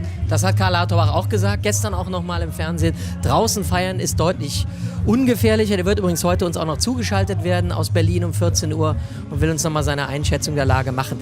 Die Stadt Köln war die letzten Tage tätig und hat gesagt, wir rund um den Altermarkt, hier wo Karneval gefeiert wird, alles nur noch 2G. Es war ein großer Kraftakt, kann ich mir vorstellen. Ja, es ist natürlich so, dass man ja für beides kritisiert wird. Man wird dafür kritisiert, dass man Feiern zulässt und man wird dafür kritisiert, dass man es einschränkt. Wir haben, denke ich, einen Weg gefunden, der zeigt, wie verantwortlich wir mit der Situation umgehen. Und wir werden von den Kölnerinnen und Kölnern, die wirklich vernünftig sind, auch dabei unterstützt. Und das ist einfach wichtig, weil wir haben so lange darauf gewartet, auch wieder miteinander feiern zu können und die kölschen Lieder live zu hören, nicht nur von aus dem Äther, so, und das gehört einfach zu unserer Lebensart. Und wir haben heute viele internationale Gäste.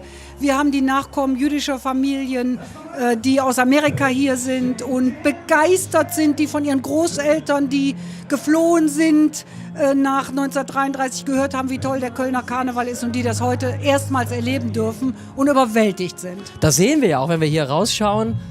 Die Leute haben Spaß. Man merkt, das löst irgendwas aus hier in Köln. Wenn Sie einen Wunsch hätten oder haben für die kommende Session, was würden Sie sich wünschen? Naja, erstmal würde ich mir wünschen, dass sich viele impfen lassen, sodass wir noch weniger Sorge haben müssen. Und ich wünsche mir, dass wir heute so gute Erfahrungen machen, dass wir dann in der Session und vor allen Dingen an den tollen Tagen unbefangen, allerdings immer vorsichtig, aber unbefangener feiern können als auch heute. Wir beide sind auf jeden Fall karnevalistisch geimpft. Ne? Wir haben diesen Karnevalswahnsinn in uns und das ist das Schöne. Ich darf Danke sagen, dass Sie sich die Zeit genommen haben. Sehr gerne. Und freue mich sehr, dass Sie heute hier hingekommen sind und auch allen die Möglichkeit geben, heute hier auf dem Heumarkt zu feiern und uns ein gutes Gefühl geben. Dankeschön, Henriette Reker, und wir hören weiter zu bei Cat Ballou. Zu sehen, da ich endlich wieder noch bei dir bin. Oh, oh, oh, oh, oh. Und vor allen Dingen ist es schön, euch endlich wieder feiern zu sehen. Oh, wie schön!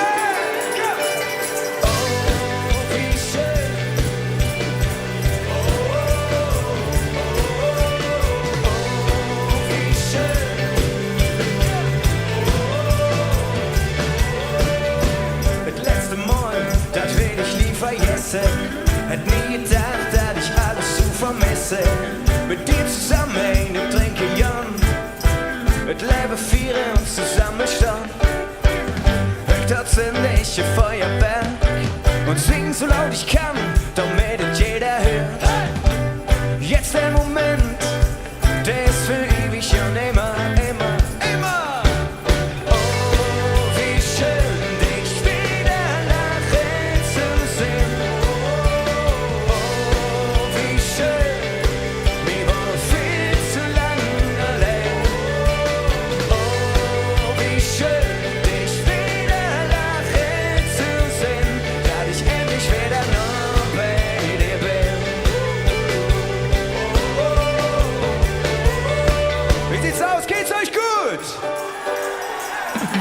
Das letzte Mal, der letzte Kuss, kann für immer sehen, das wird mir jetzt bewusst.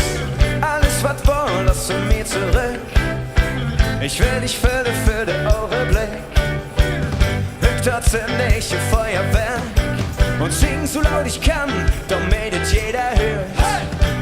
Jetzt der Moment, der ist für ewig und immer, immer, immer. Oh, wie schön, dich wieder lachen zu sehen. Oh, wie schön, wir waren viel zu lang allein. Oh, wie schön, dich wieder lachen zu sehen, da ich endlich wieder noch bei dir bin.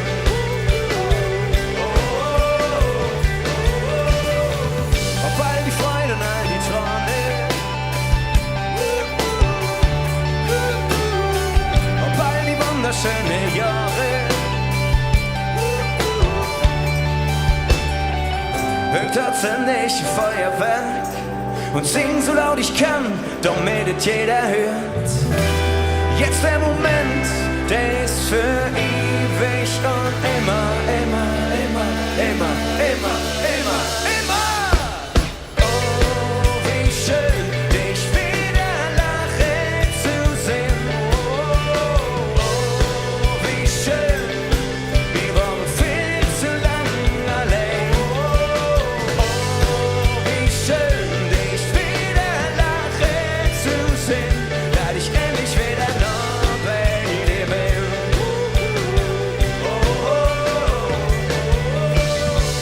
Auf all die Freude und all die Träume, auf all die wunderschönen Jahre.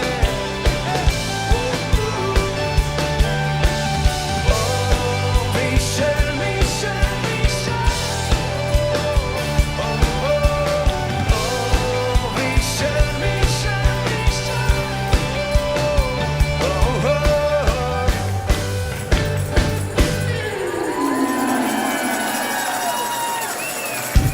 So, das wollen wir jetzt noch einmal mit euch gemeinsam probieren. Wir brauchen nur ein Oh, wie schön. Sind wir bereit? 1, 2, 3. Oh, wie schön, dich wieder lachen zu sehen. 2, 3. Oh, wir waren viel zu lang allein, da geht noch mehr. Dich wieder lachen zu sehen, da ich endlich wieder noch bei dir bin. Lasst alles raus! Oh, wie schön, dich wieder lachen zu sehen. Oh, wie schön, wir waren viel zu lang allein. Oh, wie schön, dich wieder lachen zu sehen, da ich endlich wieder noch bei dir bin.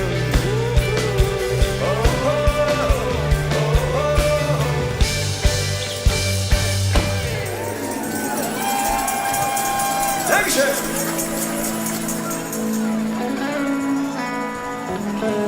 Wie sieht's aus? Habt ihr noch ein bisschen Energie? Okay.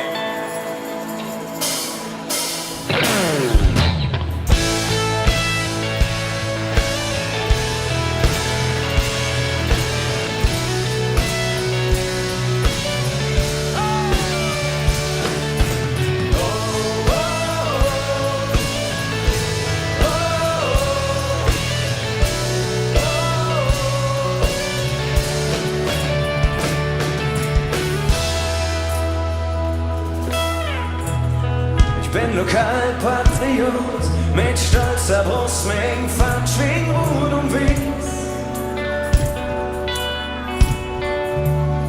Alle wollen nach Berlin, raus in die große Welt. Doch mich kriegst du nicht fort, ich kann nicht sagen, was mich hält. Es gibt kein Wort, das alle können, was ich will, wenn ich an Köln denk. Wenn ich an meine Heimat denk, es gibt kein Wort, das alle können, was ich will, wenn ich an Köln denk. Wenn ich an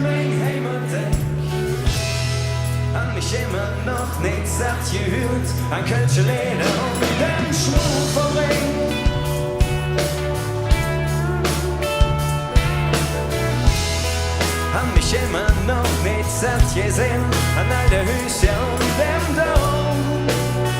Doch ich kann nichts sagen, was mich hält. Es gibt kein Wort. Hier ist schon wieder eine Flut von Präsidenten und Vizepräsidenten hier in unserer Quasselbut. Das nehmen wir jetzt mal als Vorschlag auf, hier in unserem roten Container oberhalb des Heumarkts. Und Christoph Kuckelkorn, der Präsident des Festkomitees Kölner Karneval, hat gerade gesagt, das ist eine schöne Location, dir gefällt es hier. Total schön, ihr könnt nicht bleiben, also für den Rest des Tages auf jeden Fall. Neben ihm steht Abraham Lehrer, er ist Vorstand der Synagogengemeinde Kölns und Vizepräsident des Zentralrats der Juden in Deutschland. Sie sind in Amerika geboren worden, haben da aber nicht lange gelebt. Und ich bin 6 Wochen alt gewesen, als ich hier nach Köln gekommen bin und seitdem lebe ich hier und bin hier auch groß geworden. Sie haben gerade gesagt, das ist ein emotionaler Moment heute, wenn Sie hier oben stehen. Vielleicht können Sie unseren Zuschauern gerade mal erklären, warum. Mein seliger Vater würde wahrscheinlich zerspringen, wenn er mich heute hier im Fernsehen sehen könnte, dass sein Sohn an einer Karnevalseröffnung teilnimmt und hier steht, um ein Interview zu geben. Wie feiert denn die jüdische Gemeinde in Köln Karneval? Für die, die das nicht wissen. Genauso wie jeder andere hier aus Köln. Man hakt sich ein, man schunkelt, man trinkt etwas, man feiert zusammen. Genau wie alle anderen nicht-jüdischen Menschen auch. Sie haben heute die Mütze des treuen Husar an, aber es gibt ja, Christoph, und da sind wir alle sehr froh und stolz drauf in Köln, einen jüdischen Karnevalsverein, die Kippa Köp. Erzähl mal ein bisschen was darüber. Ja, die haben sich nach eine alte Tradition wieder aufgenommen, denn in den 20er, 30er Jahren des letzten Jahrhunderts, da gab es jüdischen Karneval ganz massiv, viele Redner und natürlich auch einen Karnevalsclub, den kleinen Kölschen Club. Und der ist später natürlich aufgelöst worden, verboten worden und hat nicht mehr stattgefunden. Und diese alte Tradition ist wieder von den Kölsche Kippa-Köp, also auch wieder 3K, aufgenommen worden. Und da finden sich Karnevalisten aus allen möglichen Gesellschaften, denn die jüdische Gemeinde ist in allen Karnevalsgesellschaften in Köln irgendwo vertreten durch Mitglieder. Und die haben aber jetzt da noch einen gemeinsamen Pool, der ist herrlich bunt und bringt eine neue Farbe in dieses Lappenclown-Kostüm-Karneval. Sehr schön. Wir feiern ja auch 1700 Jahre jüdisches Leben in Köln. Das ist heute eine wirklich große Familie. Und du hast gerade gesagt, ja, Gott sei Dank feiern wir. Das ist natürlich auch ein Signal für Deutschland. Aber vielleicht werden auch einige sagen, was machen die in Köln da heute? Ja, also erstmal muss man sagen, Karneval ist ja kein Event, das ist ja Brauchtum, das ist ganz tief in den Menschen drin. Das haben wir jetzt eine Session lang nicht gehabt und die Menschen haben ein unglaubliches Bedürfnis, wieder gemeinsam etwas zu erleben. Also das ist ja das Kulturelle. Ne? Und das ist eben jetzt, merkt man, der Nachholbedarf ist ganz groß und wir haben ganz viel vorgeplant. Und wir merken, die Menschen richten sich nach den Regeln, die sind vorbereitet, die sind geimpft, die sind getestet, die möchten wieder vorsichtig zusammenkommen. Das kann der Karneval, ja, der kann die an die Hand nehmen und vorsichtig, auch wenn das jetzt brachial und groß aussieht, die kleinen Cluster, die wir hier gebildet haben, sind ja dann doch wieder überschaubar. Das funktioniert also und das ist eine Blaupause, da guckt, glaube ich, jetzt ganz Deutschland drauf. Alle Veranstaltungsbereiche bis zu den großen Festivals im Sommer. Wie kriegt man das hin, wieder gemeinsam sicher zu feiern? Und das ist heute hier, glaube ich, ein ganz tolles Beispiel. Wir haben gerade nämlich einen Blick über den Heumarkt gezeigt, gesehen, wer hier alles steht, wer zusammen feiert. Und das ist das Tolle am Karneval, dass sich hier ganz viele Leute treffen, egal wo sie herkommen, welche Konfession man hat, woran man glaubt oder nicht glaubt. Und das macht den Karneval aus. Ja, das ist das besondere kölsche Gefühl. Spielt hier keine Rolle. In der Maske sind alle gleich, alle sind verkleidet, spielt keine Rolle, wo du herküsst oder wer du bist. Im Gegenteil, hier zählt nur der Mensch. Herr Lehrer, was haben Sie heute noch vor?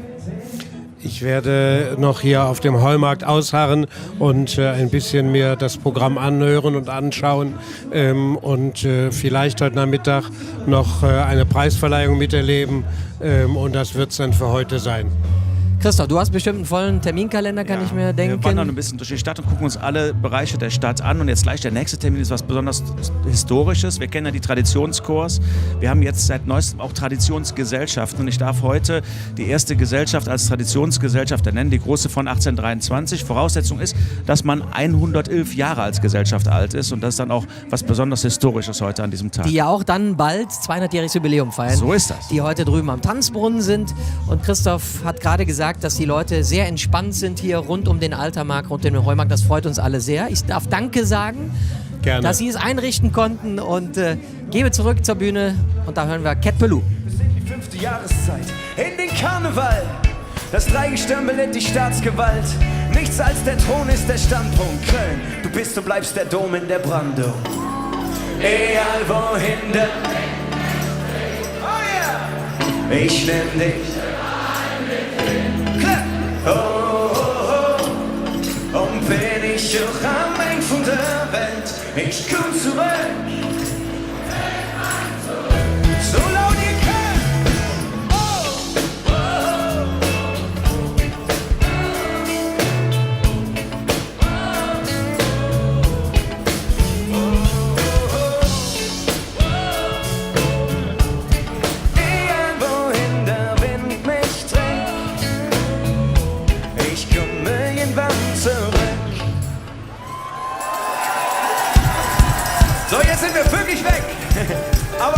letztes Mal muss es noch sein. 1, 2, 3.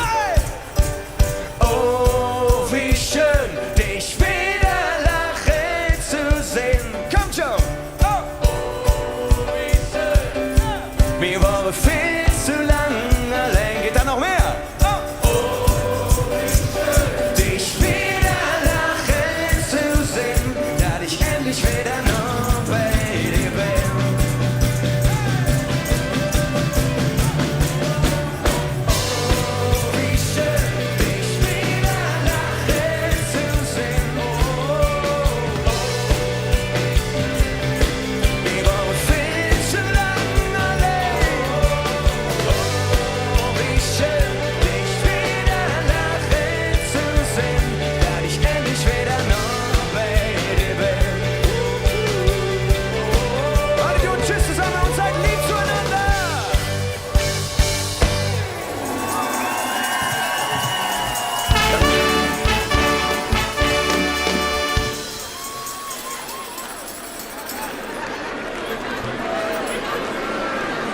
Oh, wie schön.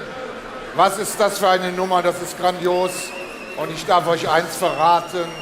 Morgen, also heute feiern wir hier noch schön friedlich, fröhlich miteinander. Aber morgen kommt euer neues Album raus. Alles bunt. Und ich glaube, das solltet ihr auf keinen Fall verpassen. Das wird mega.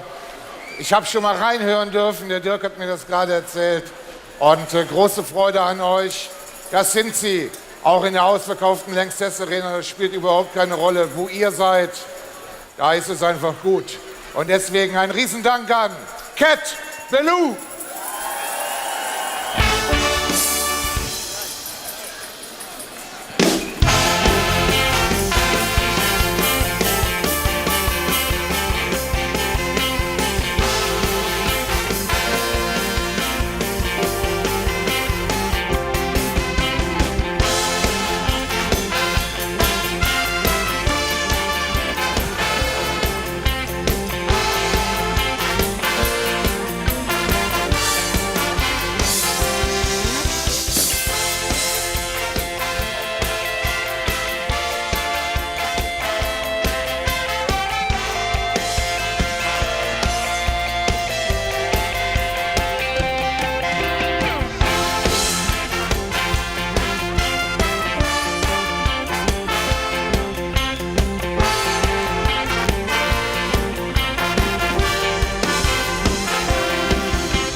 Jetzt haben wir sie hier gerade Backstage, auch gerade noch auf der Bühne. Cat Ballou, grandioser Auftritt, herzlichen Glückwunsch.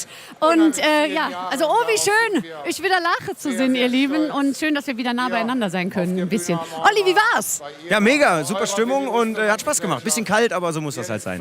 Jetzt habt ihr ja im letzten Jahr diesen Song Du bist nicht allein gehabt. Das war quasi ja auch eine Hymne, ne, für die Session. Und jetzt, oh, wie schön, dich wieder Lache zu sehen. Wie kam es zu diesem Song und wie kam es zu dem Album, dass alles bunt ist? Ja, Du bist nicht allein war eigentlich ja so der zündende Funke, der eigentlich dann uns dazu gebracht hat, ein ganzes Album zu schreiben. Dann kam Oh, wie schön, einfach mit der Hoffnung und mit der Sehnsucht, dass wir bald wieder zusammen feiern wollen. Und morgen kommt das Album und da sind noch viele hoffnungsvolle Lieder noch mit dabei. Wir sind sehr gespannt. Ich habe noch nicht reingehört. Jetzt haben wir ja auch durch Corona sehr viele Corona-Babys bekommen. Aber ihr habt auch Zuwachs bekommen. Und zwar der Yannick. Yannick, komm mal her. Er ist ein großes Baby. Aber wie war es für dich zum ersten Mal auf der Heumarktbühne jetzt als festes Mitglied von Cat Ballou? Es war herrlich, vor allen Dingen selbstgeschriebenen Song mitzuspielen und mitzupromoten. Es ist einfach herrlich. Genauso wie der Song ist, so fühle ich mich gerade. Lieber Olli, was steht für euch heute noch an diesem wunderbaren Tag? Ich glaube, wir haben noch 4 Auftritte, ein paar Interviews und heute Abend gibt es noch einen Livestream von uns im Internet. Ein Livestream? Ist das jetzt Werbung? Was bitte? Ist das jetzt Werbung? Ja, ist schon Werbung. Also schaltet alle ein, heute Abend ich weiß gar nicht wie. Bei WDR. Nein, also es war ein grandioser Auftritt, die Stimmung ist super und ich wünsche euch ganz viel Glück morgen ganz viel Spaß mit eurem Album-Release morgen. Jetzt noch viel Spaß auf den Bühnen und guckt mal ein bisschen, dass der Yannick das auch ordentlich macht, oder? Ja klar, der ist schon super eingespielt. Ja? Klasse Junge. Okay, dann würde ich sagen, an die Jecken draußen vielleicht noch ein Drehmer Köller Alaf zusammen. Komm mal ein bisschen näher, hör mal. So, du machst jetzt mal hier die Ansage. Drehmer Köller Alaf. Köller Alaf! Wir üben das nochmal, pass auf. Drehmer Kölle! Alaf! Alaf! Alaf! Alaf! Ach, ich Ich wollte euch ein bisschen verwirren.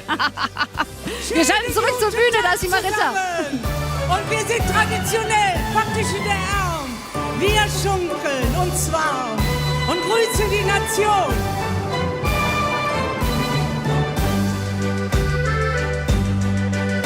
Wir Kölsche sind verdorben und das von Anfang an. Wir machen uns kein Sorge, weil man doch nichts ändern kann. Wir lassen noch keine Sünder aus und leben in Saus und Braus. In Köln, da gibt es nur Ehesetz und das heißt, wir leben jetzt. Wir wollen alle in die Hölle von Köln, weil es so schön ist, so wunderschön ist. Nur im Arm ist der Glück und Inneren, weil wir alles echte Kölsche Liebe sind. Nur im Arm ist der Glück und Inneren, weil wir alles echte Kölsche Liebe sind. Und geht dann irgendwann der Faste laufen, dann holen wir ein trümmersche Russ. Dann feiern wir am nächsten jeder Abend und kommen jetzt am nächsten Tag nach Hus. Wir laufen nur noch mit der Ruder Partnersrum, weil wir immer nur am Lachen sind. Denn in Köln geht nur der eine Grund gesetzt. Und das heißt, wir leben jetzt. Wir wollen alle in die Hölle von Köln, weil es so schön ist, so wunderschön ist. Nur im Arm ist der Glück und Inneren, weil wir alles echte Kölsche Liebe sind. Nur im Arm ist der Glück und Inneren, weil wir alles echte Kölsche Liebe sind. In Köln jedes nur das eine Grundgesetz und das heißt, wir leben jetzt. Wir wollen alle in die Hölle von Köln, weil es so schön ist, so wunderschön ist. Nur im Arm ist der Glück und Inneren, weil wir alles echte Kölsche Liebe sind. Nur im Arm ist der Glück und Inneren, weil wir alles echte Kölsche Liebe sind. Weil wir alles echte Kölsche Liebe sind. Und noch einmal rechts und links. Ja, der Kaiserwalzer in meinem neuen Lied. Ein bisschen Tradition muss sein. Aber meine Damen, seien wir mal ehrlich, sind hier nicht schöne Männer auf dem Platz? Nein! Wo sind sie denn? Also ich hab hier oben ganz viele. Und das sind alle meine Darlings. Darling, dich hätt der Himmel geschickt. Im richtigen Augenblick. Ihr Pütz vor Glück. Samstagabend 7:30. Oh, mir Mädchen uns fein gemacht. Oh, zum Tanz ob der Aldermann. Oh, der Jammer in 10 Jahren da. Oh, der wird jetzt selber hängen, der Dick und spielt jetzt unser Lied. Ja, was denn? Darling, dich hätt der Himmel geschickt. Im richtigen Augenblick. Ich könnt dich blitze vor Glück. Amore, Darling, dich hätt der Himmel geschickt. Im richtigen Augenblick. Ihr Blitz vor Glück. Und darum schau doch nicht immer auf die Uhr, wenn du bei mir bist. Ja, wenn du bei mir bist. Und darum schau doch nicht immer auf die Uhr, wenn du bei mir bist. Ja, wenn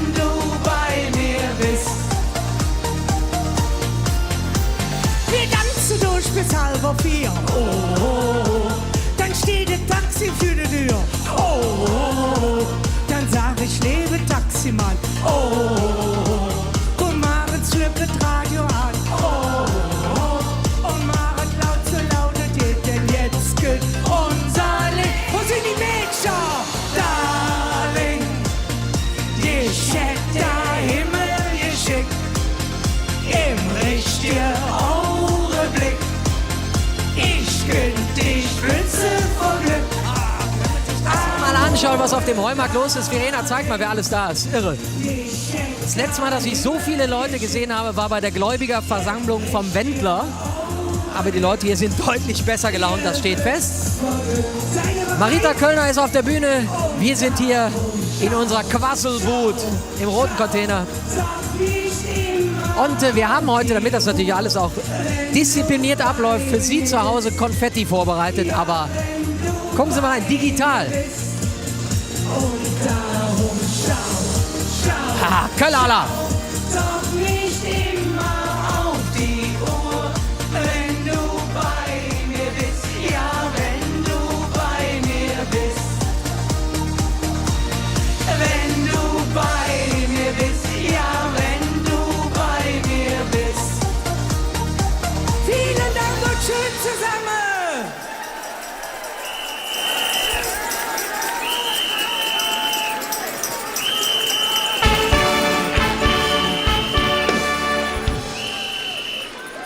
Herr Präsident. Ihr Lieben, und das ist sie, die First Lady des Kölschen Fastelovens, eingerahmt von einer wunderschönen Tanzgruppe, der Originaltanzgruppe Kölsch-Hennischen, Marita Köllner.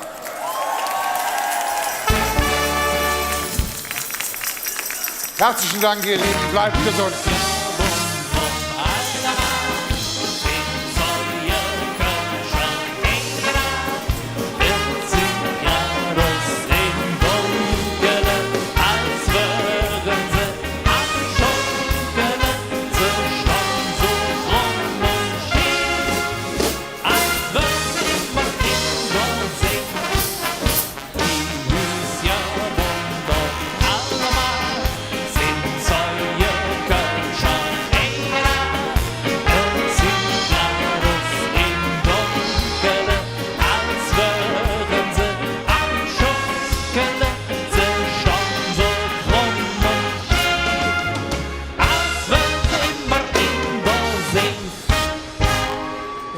Weiß ich auch noch nicht. Kölschen Bands live zur Sessionseröffnung. Das verspricht der 11. Im 11. am Heumarkt, im WDR. Und Heimat. Bitte. Heimat ist mehr als nur ein Gefühl. Heimat ist auch einer ihrer unvergessenen Hits. Und hier sind sie. Das ist das Schöne heute. Es ist live am 11.11. Hier unten haben uns gerade noch ein paar Enten zugewunken, auf denen, da steht drauf, lass mich deine Badeente sein. Aber eigentlich sagt man natürlich in Köln, lass mich den Tanzmarieche sein. Und ich habe jetzt hier, ich bin in der Unterzahl, endlich mal im Fernsehen, 3 Damen heute. Wir haben einmal alles und ja, wir sind mehr Blondinen heute auf jeden Fall. Wir haben unterschiedliche Farben. Blau-Gold ist da, dann haben wir was Blau-Weißes und auch die Farben Grün und Rot. Denise Williams ist da, Williams von der Bürgergarde. Wir haben Marie Steffens von den Blauen Funken und Jeanette Kotziol von den Altstädtern, die Mariechen. Und ihr wusstet noch gar nichts von eurem Glück. Ich sage, jetzt geht mal hoch zum Guido in den Container, dem ist langweilig. Genau. Erzähl mir mal, was ihr jetzt gemacht habt. Ich meine, letztes Jahr ist die Session ausgefallen. Habt ihr durchtrainiert?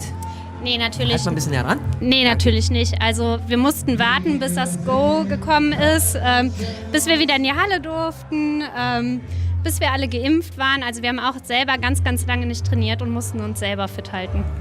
Wir haben es heute schon öfter angesprochen, dass das ein besonderer 11.11. ist. Und wir haben ja nun alle schon ein paar Karnevalsauftakte erlebt. Aber wie geht's dir heute? Wie fühlst du dich? Es ist natürlich ein bisschen komisch, ne, die ganzen Menschenmassen, aber wir haben da so lange drauf hingefiebert und ich glaube, wenn jeder guckt, dass er gesund ist, dann können wir auch alle gesund feiern und dann darf man das auch genießen. Passen natürlich, die Altstädter bekommen natürlich auch einen grünen Popschutz, wie wir im Fernsehen sagen. Ja, jetzt kann der Sven und das ganze Dreigestirn der Altstadt heute gar nicht da sein. Du bist aber da, wir haben dich vorhin gesehen mit deinem Tanzoffizier. Ach, Bist du ein bisschen traurig, dass die 3 den Tag nicht erleben können?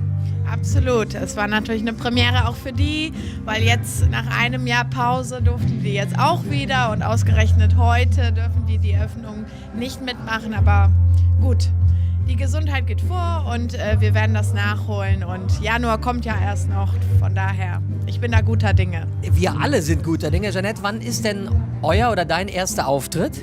Den hatten wir tatsächlich schon letzte Woche Samstag. Ja, genau, der lief auch gut. Wir sind ganz zufrieden mit uns. Ja.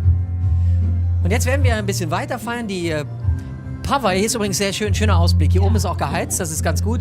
Wir freuen uns jetzt auf die Pavaya. Das ist kölsche Musik. Seit 1983 stehen die auf der Bühne. Und ich sage danke bei euch und wünsche euch eine gesunde und tolle Session. Danke dir. Wir frieren uns jetzt selber am liebsten das ganze Jahr. Über uns wieder viel Leid, doch das mit uns kein graue Haar. Sing!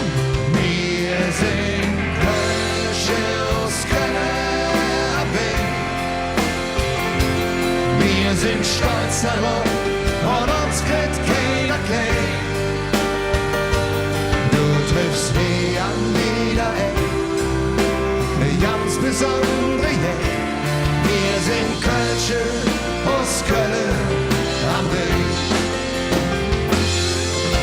Wir haben der Kölsche Klumme und der ist uns oftmals recht.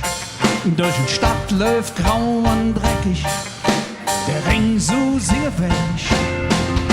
Ein Kölsche Schnell steht niemals still, seht immer, was sie will. Doch der Hauptsache ist es ist gut und davon haben wir viel. Jetzt ihr! Wir sind Kölsche.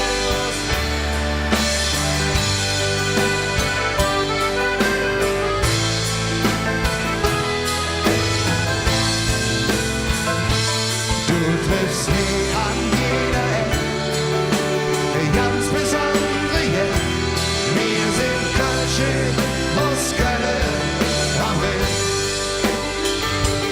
Wir sind Kölsche aus Köln am Rhein. Ja, wir sind Kölsche aus Köln am Rhein.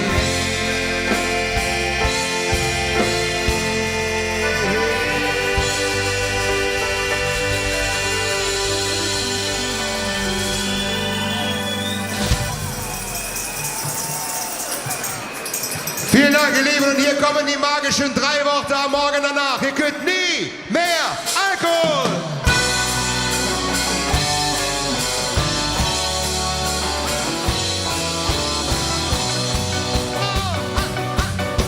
Mensch, an ich ne Schädel, was war das für ein Nacht? Was hätt das lecker Mädchen nur mit mir gemacht? Cabernet ist nichts für der Jung. Ich silke mi Klamotte, verdammt, wo sind die Flotte? Pralinchen oben Kisse, jetzt brauch mich mir gewisse. Wo bin ich?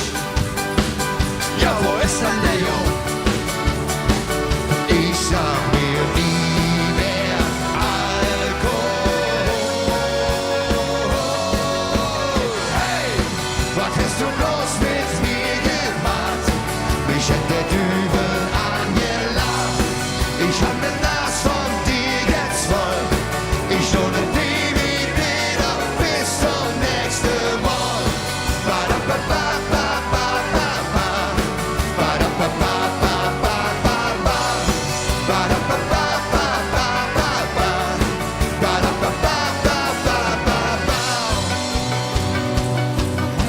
Jetzt stand ich nur mit dem Handtuch und morgens auf der Straße. Da kühl doch schon ein Schutzmann. Ja, was ist hier denn los? Ich friere. Oh, geht. Zu kalt für den Jungen. Er ist auch noch so freundlich und bat mich bis zur Tür. Schatz, es ist nicht, wie es aussieht. Ich kann dir das erklären. Da knallt es. Baff! Zu spät für den Jungen. Ich sag mir nie mehr Alkohol. Hey, was hast du bloß mit mir gemacht? Mich hätt der Dübel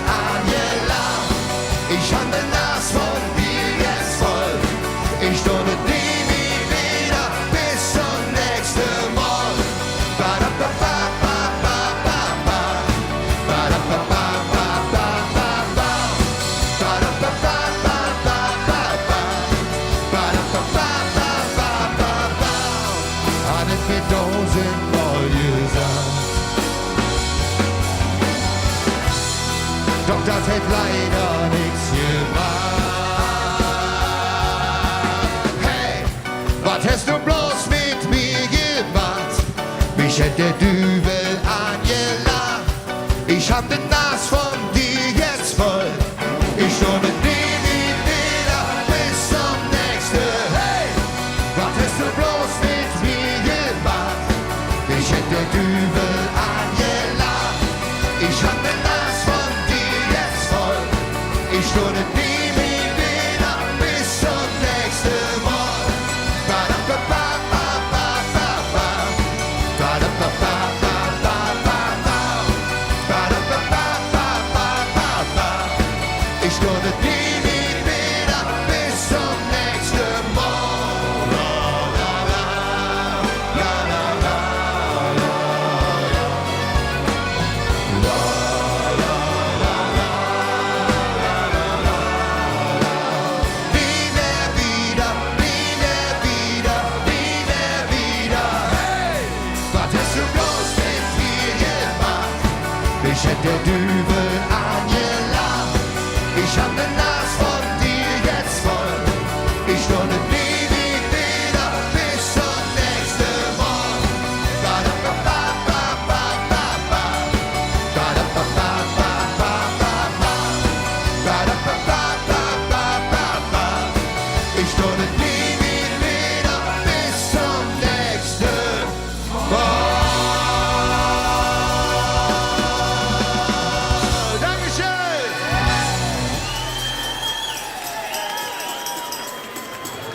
Vielen lieben Dank.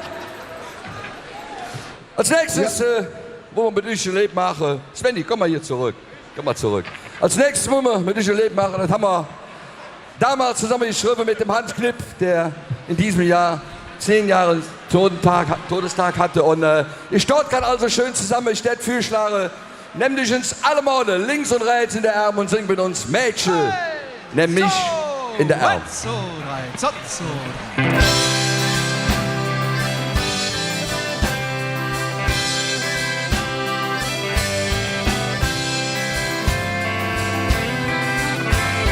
Grün ist ein Klippe, lang ist die Zeit, die ist viel zu lang, die zieht die das Glück. Ever bis dahin, dann nehmen wir uns mit, wartet auf Erde süß. Mädchen, nimm mich in der Arm, Mädchen, dann halt ich dich warm. Glück ist Glück und Glück ist die Nacht noch lang. Mädchen, blieb bei mir, Mädchen, dann sehe ich dir, was ne Kölsche Jung so alles kann. Der Jung, der kann lieb sein, der Jung, der kann brav sein, der kann nicht nur hüpfen und singen und bützen und springen. Der Jung, der kann doch nie. Mädchen, liefen bei mir, Mädchen. Der Heumarkt zunkelt, was ein Gefühl. Es ist einfach wunderschön. Hier zwischendrin in der Jecke, die singen alle mit und alle fühlen, dass es wirklich endlich wieder Jeck und Jall weht.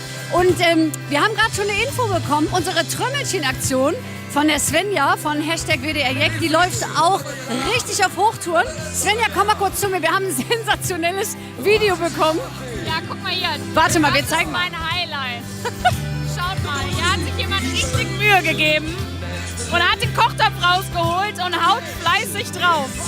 Genau das wollen wir. Dafür könnt ihr uns gerne noch mehr schicken, damit ihr auch zu Hause Jeck sein könnt.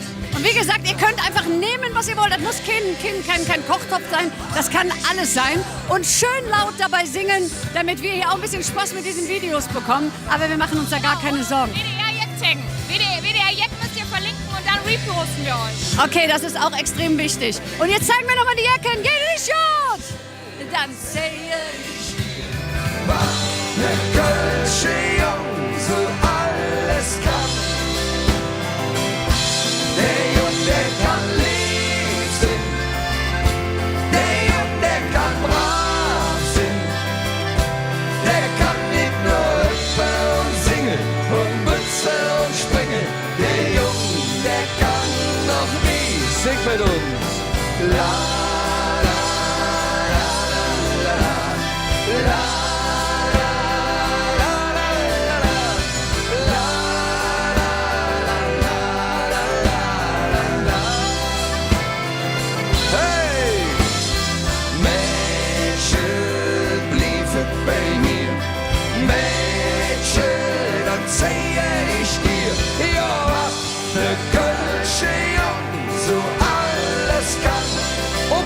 Applaus. Jetzt kommt eure Stelle. Was ne Kölsche Jung. Ganz genau.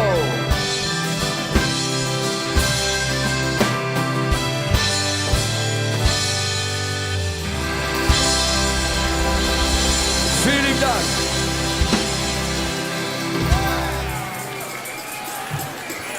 Vielen Dank. Ja, ihr Lieben, das Leben dauert ja leider, wie wir alle wissen, keine Ewigkeit. Deswegen, Lommert Mache, jetzt und hier. Bei uns in unserem neuen Song heißt das Hau ob die Trumm.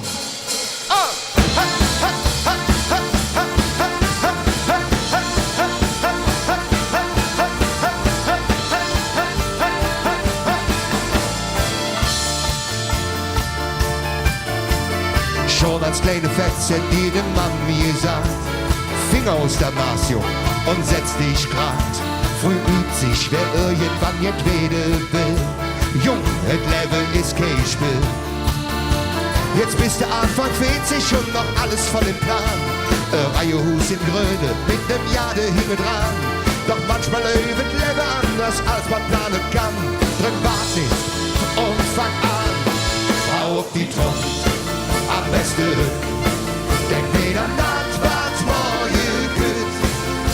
Der Dübel tanzt klar mit dem Herrn im Bett. Tanz doch einfach mit. Hau auf die Trumm, vergesst die Zick. Nur für ne kleine Augenblick. Was nützen dir der Ruhm und alles Geld der Welt, wenn morgen der Deckel fällt? Morgen, nur nicht hübsch, das sähst du jen. Auf Safari und ich, wenn ich jetzt in Rente bin. Für mich zählt jeder Euro, der ich machen kann. Und ab morgen fängt das Level an. Das letzte hin, das hätt kein Täschel, weißt du das dann nicht? Du denkst grad so, als hättest du ewig zick. Was nützt ab Dinge ganzen Riss, wach ob, mach endlich mit, bevor der Sensemann dich kriegt. Hau auf die Trumm. Am besten denk mir an das, was morgen kommt. Der Dübel tanzt knapp mit Herrn im Bett. Tanz doch einfach mit. Hau auf die Trumm, vergesst die Zick. Noch für ne kleine Augenblick. Was nützen dir der Ruhm und alles Geld der Welt, wenn morgen der Deckel fällt? La la la la, la la la la. La la la la la la la la. La la la la la la la la. La la la la la la. Hau auf die Trumm, am besten denk dir an das, was morgen kommt. Der Dübel tanzt knapp mit Herrn im Bett. Tanz doch einfach mit. Hau auf die Trumm, vergesst die Zick. Nur für ne kleine Augenblick. Was nützen dir der Ruhm und alles Geld der Welt, wenn morgen der Deckel fällt? Wenn morgen der Deckel fällt. Wenn morgen der Deckel fällt.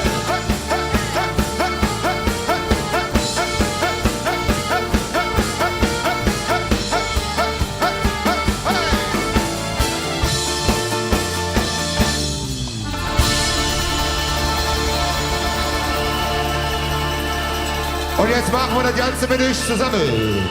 Hau auf die Trumm, am besten denk nicht an das, was morgen kommt. Weil Rutzen dann zurück nach dem Herrn im Bett. Tanz doch einfach mit euch zusammen. Hau auf die Trumm, vergesst die Zick. Nur für ne kleine Augenblick. Was nützen dir der Ruhm und alles Geld der Welt, wenn morgen der Deckel fällt? Wo seid ihr? Hau auf die Trumm, am besten denk nicht an das, was morgen kommt. Der Dübel tanzt nach dem Herrn im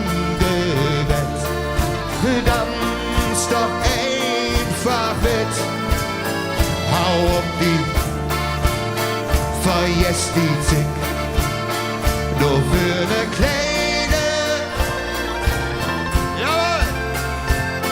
Was nützen dir der Ruhm und alles Geld der Welt, wenn morgen der Deckel fällt? Und auf geht's! Hau auf die Trommel, am besten denk nicht an das, was morgen geht. Der Dübel tanzt klar mit Herr und im Bett. Dann muss doch einfach mit. Hau auf die Trommel, vergesst die Zick. Nur für ne kleine Augenblick. Was nützen dir der Ruhm und alles Geld der Welt, wenn morgen der Deckel fällt? Wenn morgen der Deckel fällt, bin ich. Wenn morgen der Deckel fällt.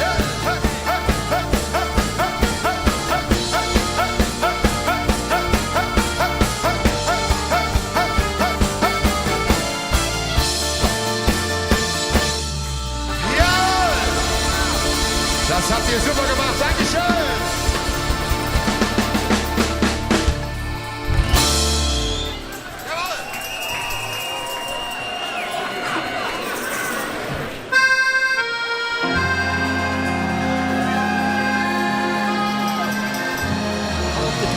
Mit den Bavarian 17,5 Quadratmeter, beste Lage oberhalb des Heumarkts mit Rheinblick.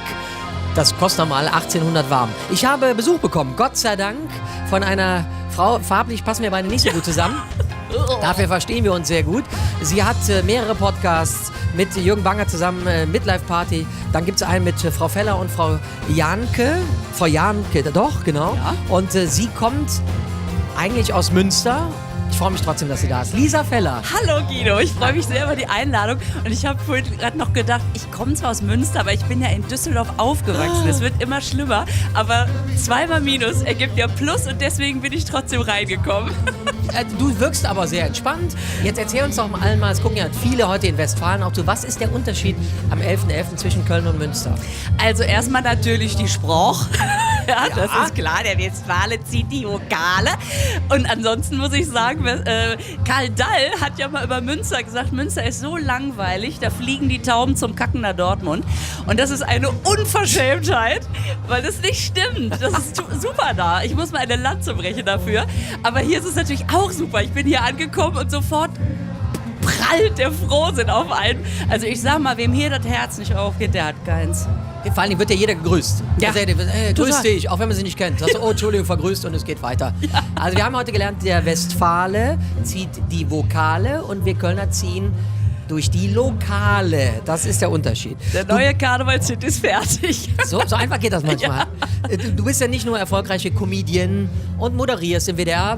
Ladies Night. Wann sehen wir dich da wieder? Jetzt sind erstmal meine beiden Kolleginnen dran und ich bin im März dann wieder dran. Okay, also hast du ja Zeit auch für Karneval. Wäre als Rednerin Köln für dich interessant? Wie bitte? Als Rednerin. Wären die Kölner Bühnen für dich interessant? Also ich habe... Guido!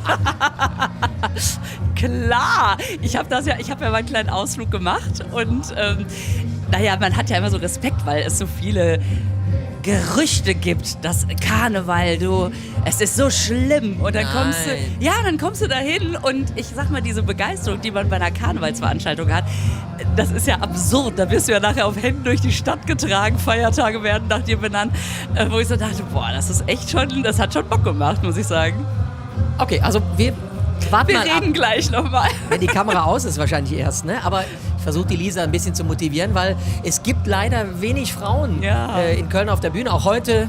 Marita war da, dann ist noch Andrea Schönborn, kommt hinterher noch mit den Funky Marys und Plaisir hat auch 3 Mädels auf der Bühne, aber das war's auch fast schon. Ja.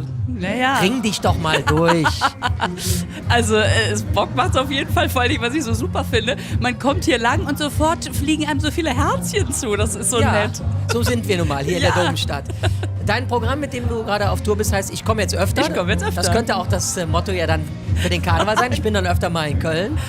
Wie sieht denn deine Tourplanung aus? Wir haben ja lange zu Hause gesessen. Alle. Ja, das stimmt. Aber ich muss sagen, dass die Häuser ja jetzt wieder alle aufmachen und die Menschen kommen auch. Also ein paar haben noch so Schiss, ne? Dann bleiben mal hier zwischendurch 2, 3 Plätze leer. Aber man hat ja erstmal Angst, dass man da alleine steht. Und das ist man ja jetzt 1,5 Jahre lang auch gewöhnt gewesen, dass man alleine im Studio stand.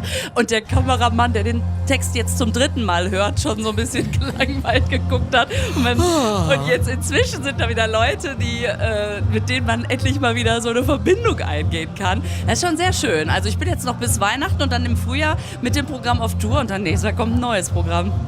Das Schöne ist hier bei meiner Kamerafrau oder unserer jetzt gerade, Verena, die ist leicht zu begeistern und lacht auch über jegliche Karlauer, die ich hier von mir gebe. Und das ist das Schöne. Hast du es gut? Auch ja. Verena, kann ich dich mitnehmen? Nee. So, also jetzt bitte. Jetzt kommst du einmal aus Münster hier nach Köln. Vielleicht morgen. Oder so. Morgen ist ja, wenn der 11.11. vorbei ist. Können wir nicht Verena-Sharing machen? Das Nein, hier wird gar nichts. Meinetwegen Carsharing, aber Verena bleibt erstmal hier. Abgemacht. Ja? Nicke mal bitte, Verena. Ach, sie macht einen Daumen. Ja, Profi. Ist ja ganz klar.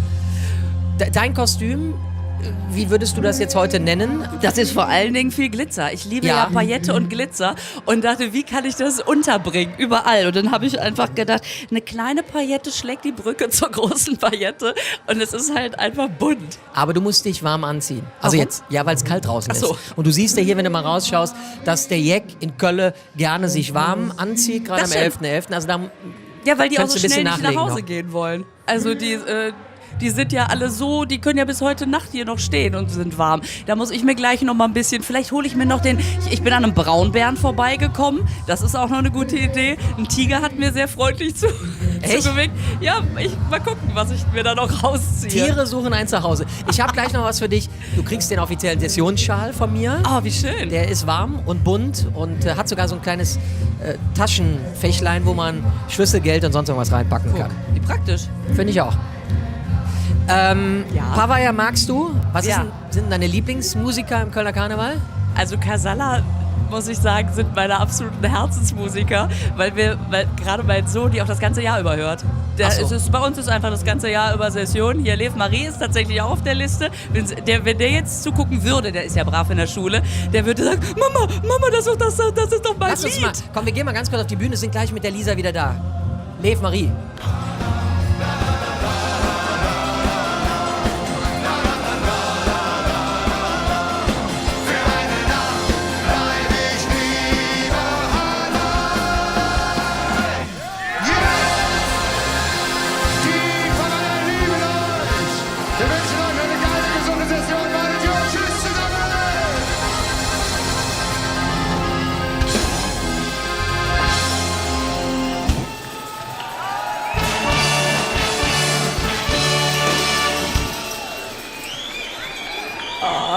Die Pavaya. Ja, ich glaube, wir haben gerade einen kleinen Gruß ausgetauscht. Ja, Wie? Es gab Blickkontakt? Ich glaube ja. Vielleicht auch nur von meiner Seite. Das ist halt typisch, weißt du, da kommen die Westfalinnen hier hin und sagen, ach, ich finde Casalla toll, aber Pavaya auch und Brings und Blackfish eigentlich auch. Du hast eine super Geschichte von deinem Sohn erzählt, du hast gerade gesagt, er ist in der Schule, hoffentlich in der Schule und der hat ein Lieblingslied über einen Stadtmetzger. Ja, richtig, von Casalla. Der hat immer Stadt mit K gehört und hat mich sogar gefragt, was ist denn ein Stadtmetzger? Weil wir haben in Münster auch einen Stadtbäcker. Ach so. Und dann sagt er, was ist denn ein Stadtmetzger? Ich sage, ja, so in dem Lied, Stadtmetzger. bis ich ihm erklärt habe, es ist die Stadt mit K. Stadt mit K. Ja. Und das ist ja Wahnsinn. Wie auf Stichwort. Wird da gerade hinten aufgebaut. Casalla kommt, du kannst jetzt gleich ein bisschen mitfeiern. Als hätte ich es mir ausgesucht. Ja.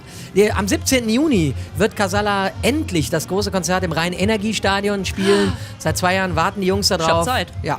In der Stadt mit K. Für die Stadt mit K. Ich sage jetzt erstmal Danke an Lisa Feller. Dankeschön. Und wir beide freuen uns jetzt auf Casalla und die werden mit Sicherheit jetzt hier den Heumarkt rocken. Lisa, wir feiern jetzt gleich eine Runde zusammen. Schön, dass du da warst. Dankeschön für die Einladung. Viel Spaß noch.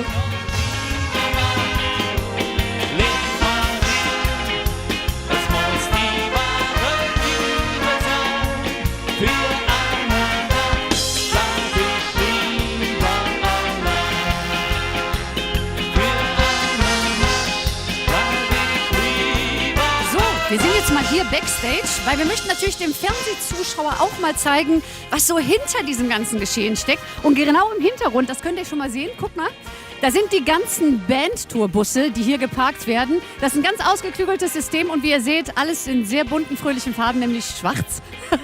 Und ja, die Bands, die kommen hier rein. Komm mal mit. Hier baut dann die Technik auf. Ja, hier wird dann quasi alles, was so hoch muss, auf die Bühne hochgerollt. Ja.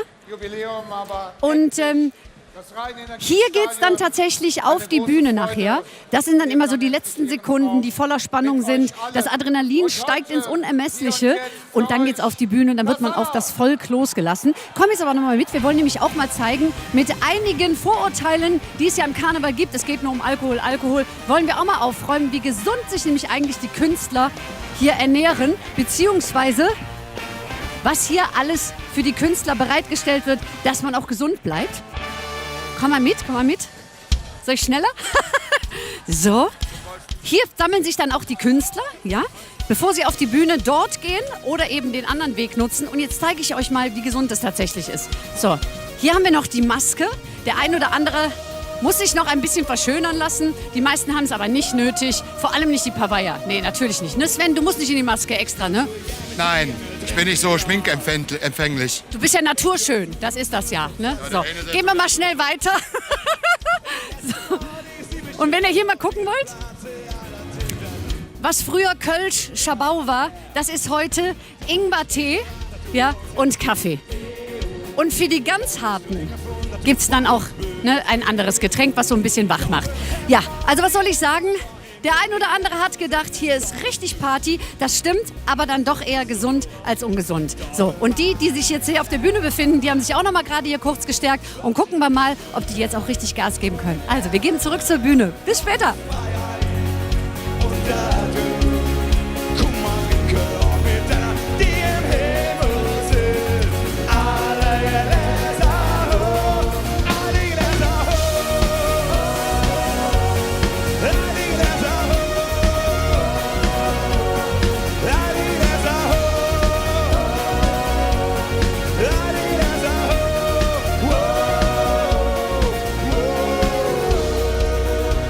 Ich kann nicht auf Dorfe fassen. Ihr sitzt dort nach Volkaktische und ihr seht.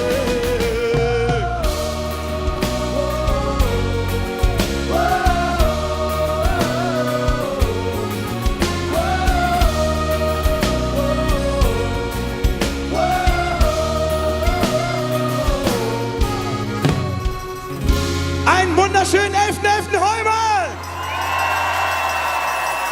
Es ist so unfassbar schön, euch wiedersehen zu dürfen. Aber was noch viel schöner ist, als euch zu sehen, ist euch wieder laut singen zu hören. Ob die Liebe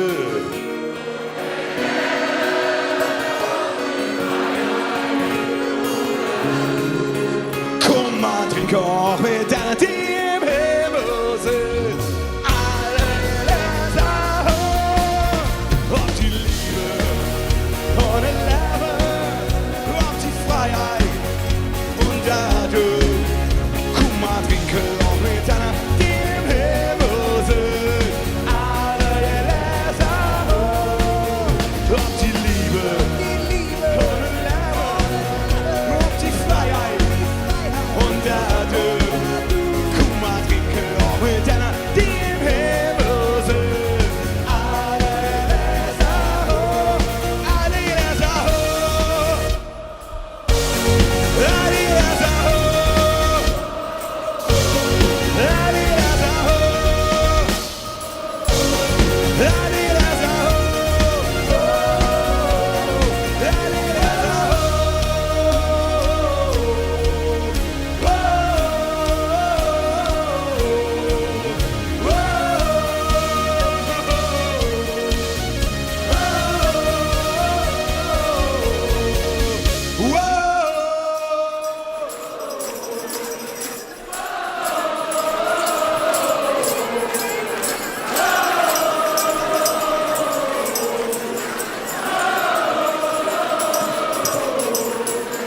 Auf die Liebe und den Leben, auf die Freiheit und dadurch. Guck mal, trinke auch mit denen, die im Himmel sind.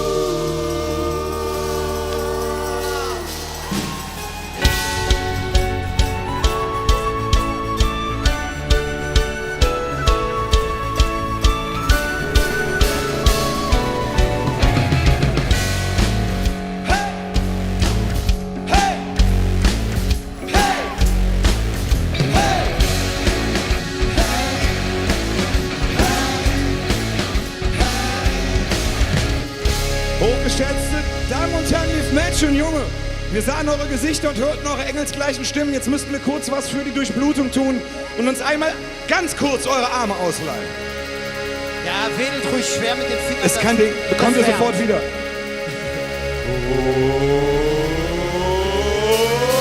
Pirate, will noch frei, dreh mal Köln, rette sich, wer kann mal leihen. Pirate, will noch frei, dreh mal Köln,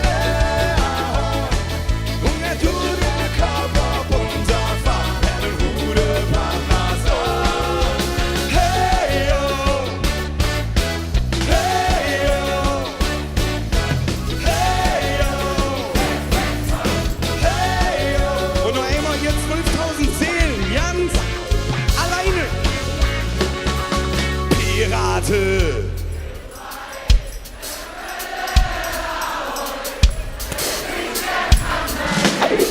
Pirate. Und er tut den Kopf ab und auf eine gute Parnasse. Hey yo, hey yo, hey yo,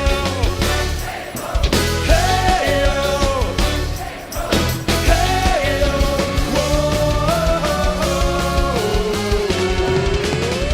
Ahoi! Vielen, vielen Dank! Vielen Dank. Klar, auch wir haben ein neues Lied und uns ist aufgefallen, wie wahrscheinlich allen 10.000 von euch, der Mensch ist nicht zum Alleinsein gemacht. Und wir bitten alle, die hier anwesend sind, die Lehrer sind oder Biologinnen oder sonst irgendwie mit Tieren arbeiten. Wir wissen, dass das faktisch nicht ganz korrekt ist, aber wir glauben, Menschen sind Rudeltiere.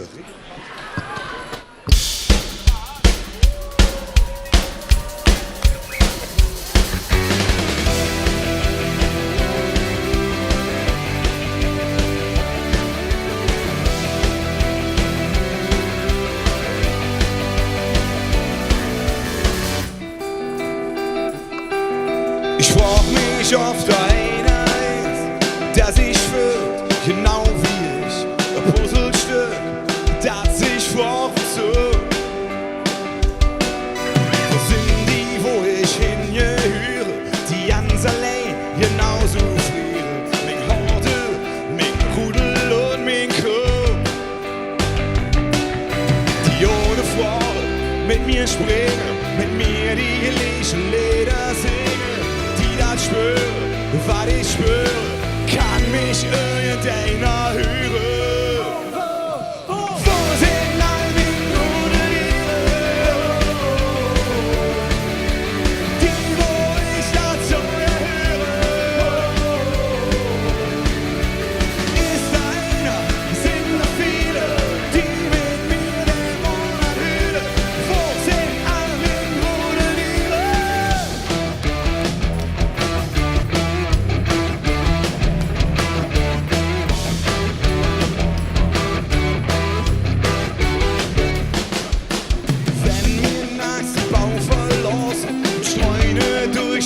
Stadtstraße, am Himmel über uns, der Mond steht voll. Ob laute Pfote durch die Nacht, der Durchschnall-Level hält uns wahr. Bis die Sonne, die Wolke ruht an Mord. Können ich schwören, was ich schwöre, kann mich irgendeiner hören.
Was soll ich da machen? Verstehe ich total, wird mir genauso gehen. Ist aber super einfach. Ihr seid ja nicht nur einer, ihr seid nicht nur einige, ihr seid sogar sehr viele. Und wenn wir fragen, ist da einer, könntet ihr alle einfach so laut ihr könnt rufen, wir sind viele. Mega einfach geht's so. Jetzt gleich. Ist da einer?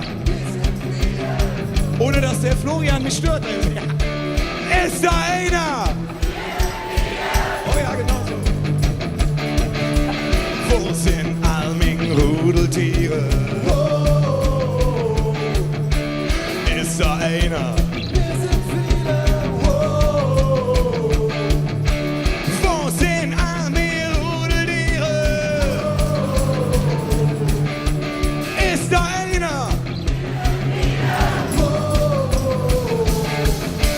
Wo sind Alming-Rudeltiere?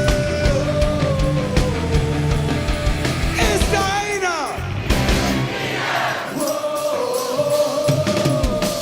Wo sind Alming-Rudeltiere? Die, wo ich das so höre. Ist da einer?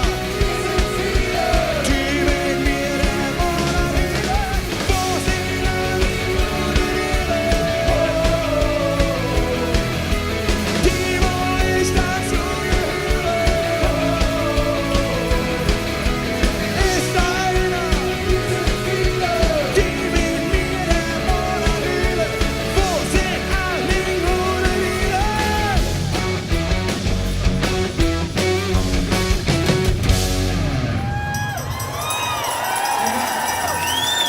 Ihr seid sehr viele und ihr seid sehr viele unterschiedliche und bunte Junge und Mädchen heute hier. Und wir glauben, dass jeder von uns nur eine Stein vom Mosaik ist. Und zusammen sind wir eins.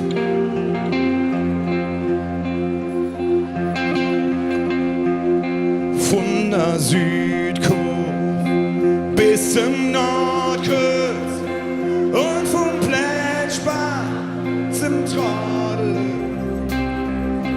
Von Westhofen bis nach Ostsee, wir zusammen.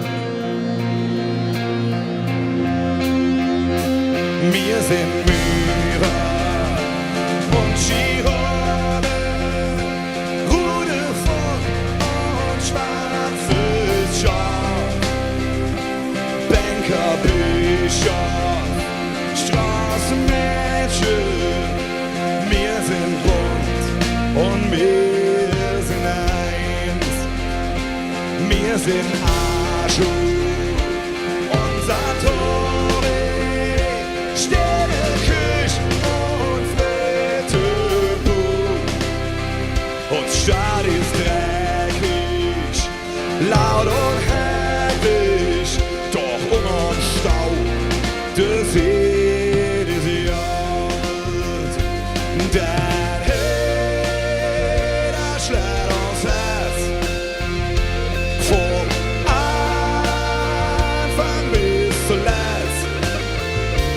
Und wir sind jeder vom Mosaik stehen wir zusammen.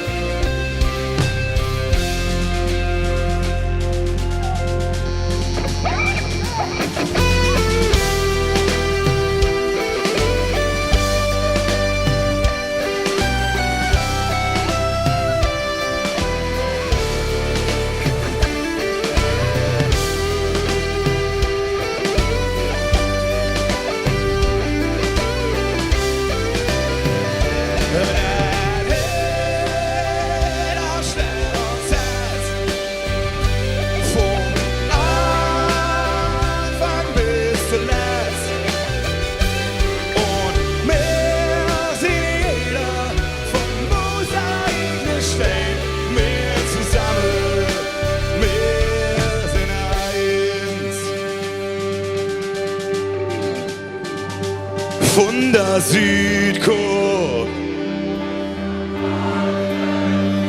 und vom Plätschbach zum Tradel, von Westhofen bis nach Ostsee. zusammen.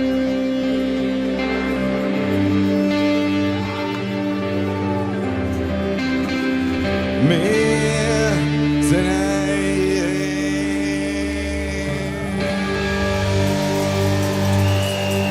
Mikro bitte auf. Ja, wir sind eins, das ist natürlich klar. Und wir sind gerade hier wieder in unserem Loft oberhalb des Heumarkts. Und es ist ein Mann zu mir gekommen, auf den ich mich sehr freue heute. Einer der Begründer der Stunksitzung 1983. Da war damals der FC noch, die Älteren werden sich erinnern, deutscher Pokalsieger. Und da hat noch Frank Elster Wetten, das moderiert. Jürgen Becker ist da. Jürgen, du wolltest eigentlich in der Südstadt sein? Ja. Warum, wieso, weshalb? Ja, ich hatte mich zum Thekendienst gemeldet in der Kneipe. Das mache ich immer gern, Karneval zapfen und Bier verkaufen da so. Und dann ist auch im Kopf recht, dann ist das super, wenn man die Preise immer so kombinieren muss. Ich mache das unheimlich gerne, Karneval zapfen, aber jetzt hat die Kneipe auch abgesagt, weil sie Angst hat, dem Druck der Straße nicht standzuhalten, wenn man hier das Inferno des rheinischen Frohsinn zieht. Ne? Ein Wahnsinn. Da kann kein Türsteher aufhalten. Wenn die Leute rein wollen, dann wollen die rein. Ich bin gestern extra länger wach geblieben, habe gestern Maischberger gesehen. Genau. Da hast du am Anfang relativ ernst 2G gefordert. Hast gesagt, der Staat muss was machen. Ja, ich habe auch eine Impfpflicht. Also ich möchte jetzt einfach, dass die Leute sich impfen lassen. Auch wenn man Impfgegner ist, ne, habe ich nichts gegen Impfgegner, aber jetzt müssen sie sich einfach mal impfen lassen. Danach können sie wieder Impfgegner sein. Vielleicht machen die Blackfist demnächst einen neuen Text. Impf doch eine mit, irgendwie sowas. Ich bin absolut bei dir. Findest du das schade, dass einige Kneipen jetzt sagen, nee, wir machen nicht auf? Ja, aber ich kann es verstehen. Ich finde es sehr schade. Also ich hätte mich sehr darauf gefreut. Endlich, weil es letztes Jahr ja ausgefallen ist, wollte ich diesmal richtig feiern, aber egal. Wie würdest du dein Kostüm beschreiben heute? Das ist so eine Mischung aus Bademantel und... Das ist ein Bademantel. Keine Mischung, ist ein Bademantel. Ohne halt das Virus. Ne? Lass mal gerade gucken. Da oben, hat mir ein Hutmacher aus Westfalen geschenkt, eine Hutmacherin. Die stellen die daher und da dachte ich auch, das ziehe ich mal an. Aus Aalen. Aalen in Westfalen. Ja, genau. Also wir grüßen natürlich die Westfalen. Wir hatten gerade auch eine westfälische Kollegin hier, Lisa Feller war gerade da. Und sie hat gesagt, so groß ist der Unterschied gar nicht. Wir ziehen die Vokale, ihr zieht durch die Lokale, das war der Unterschied. Ja, aber die Lieder sind die gleichen. Ne? Ja. Ich war mal auf der Prinzenproklamation in Warendorf. Ich wollte mal hören, was die da für Lieder sind. Man kennt ja Westfalenland, ist außer Rand und Band. Ich dachte, die haben noch mehr. Nein, der Rest ist Höhner und Casalla. Ja, die singen die gleichen Lieder wie hier. Da haben wir natürlich eine andere Liedkultur hier in Köln, das muss man ganz sagen. Wie ist denn dein Verhältnis zum 11.11.? Ach, eigentlich brauchte ich den gar nicht, weil ich brauche diese 6 Tage durch. Also ich fange immer mittwochs mit der Stunksitzung an, dann kommt Weiberfastnacht, dann kommt Freitag und dann bis mit Aschermittwoch. Das sind sogar 9 Tage. Mit Nubbelverbrennung? Alles. Nubbelverbrennung mache ich mal selber und im Brauhaus Sion hier in der Altstadt und dann danach gehe ich ja wieder in die Kneipe und fahre ja weiter. Ich brauche diese Strecke, ne? Aber dieses Mal, weil ja eben der Karneval letztes Jahr ausgefallen ist, habe ich mich echt drauf gefreut, jetzt gehe ich hin. Ja, das sieht man ja hier auf dem Heumarkt. Auch die Leute sind übrigens immer noch sehr diszipliniert, was uns sehr freut. Ja. Letztes Jahr hast du den Rosenmontag genutzt, um in der Agneskirche zu predigen. Ja. Also erstens, was hast du den Gläubigen erzählt und was war das? Da weiß ich schon gar nicht mehr. Da geht bei mir hier rein, da raus. Nein, aber ich fand die Idee gut, ne, so einen Gottesdienst zu machen. Hat mir gut gefallen. Ich habe gesagt, der nächste Kölner Erzbischof, sollte Wölkin nicht zurückkommen jetzt aus der Auszeit, der nächste Kölner Erzbischof muss eine Frau sein. Ich fänd's gut. Ja, Margot Käßmann habe ich vorgeschlagen. Die kann auch katholisch. Es gibt jetzt eine EKD-Vorsitzende. Ja. Also warum nicht? Ne? Die Frage ist, was würde Wölki dann machen? Also einer, der um heißen Brei herumredet und keine Verantwortung nimmt, könnte er in der CDU anfangen vielleicht. CDU-Vorsitzender könnte er werden. Ja. Ne? Aber ich freue mich, dieses Bild hier zu sehen. Ich muss sagen, das ist doch herrlich. Das hat jetzt wieder... Ne? Ich finde das so schön. Ja, die Leute, ich bin ganz fasziniert. Ne? Ich habe immer gesagt, wisst ihr, das Oktoberfest in München, das konnte man problemlos absagen. Ne? Das besteht ja nur aus Saufen, Kotzen und Lederhosen. Aber der Kölner Karneval ist ganz anders. Der hat gar keine Lederhosen. Nein, nur die einzigen, die ja im Herbst in München mit Lederhose rumgelaufen sind, waren die Hells Angels. Von daher, heute ist es eine bunte Mischung. Wir haben hier Frauen, also Außerirdische in Silber und jetzt springen alles Konfetti. Ja. Aber alle mit Abstand und der Kölner kann sich benehmen. Auf jeden Fall. Noch. Morgen früh hören wir dich wieder bei WDR 2, 10.50 Uhr. Ja. Frühstückspause. Kannst du schon was spoilern, was verraten? Ja, ich singe, ach, wär ich nur ein einzig Mal infizierter Prinz im Karneval. Oh, der arme Sven, der wird bestimmt jetzt zuschauen. Oder Corona-Prinz, das ist eigentlich noch besser. Sven, Corona-Prinz im Karneval. Viva Coronia. Nein. Wow, ich kann dich so. Hi.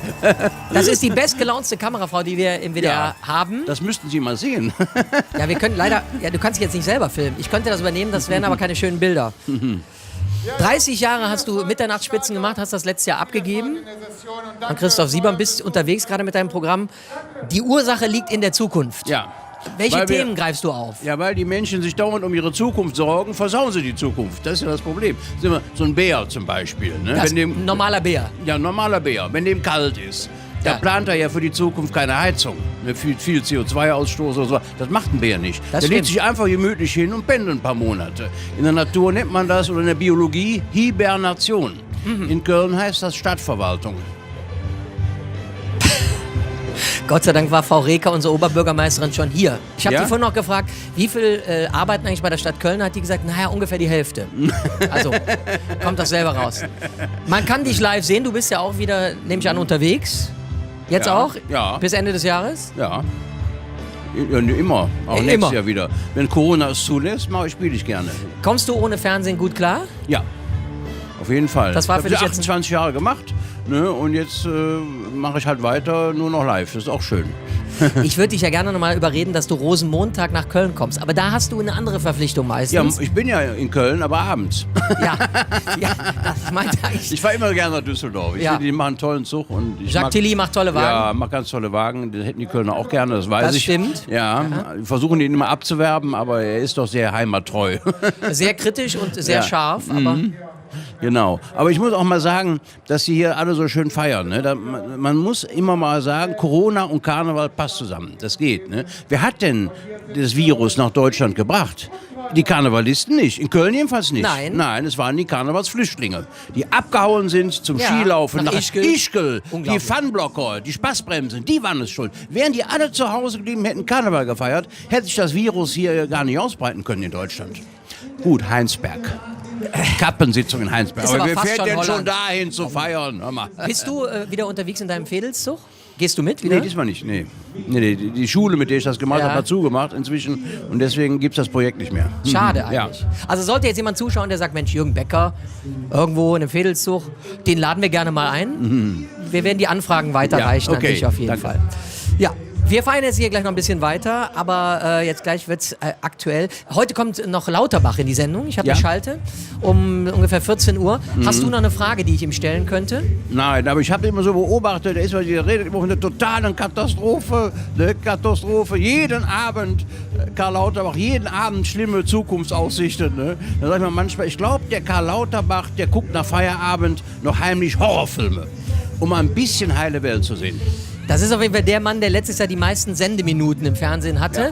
Ich habe ja vermutet, dass Karl Lauterbach öfter bei Markus Lanz war als Markus Lanz selber. Ja. Aber er wird nicht Gesundheitsminister.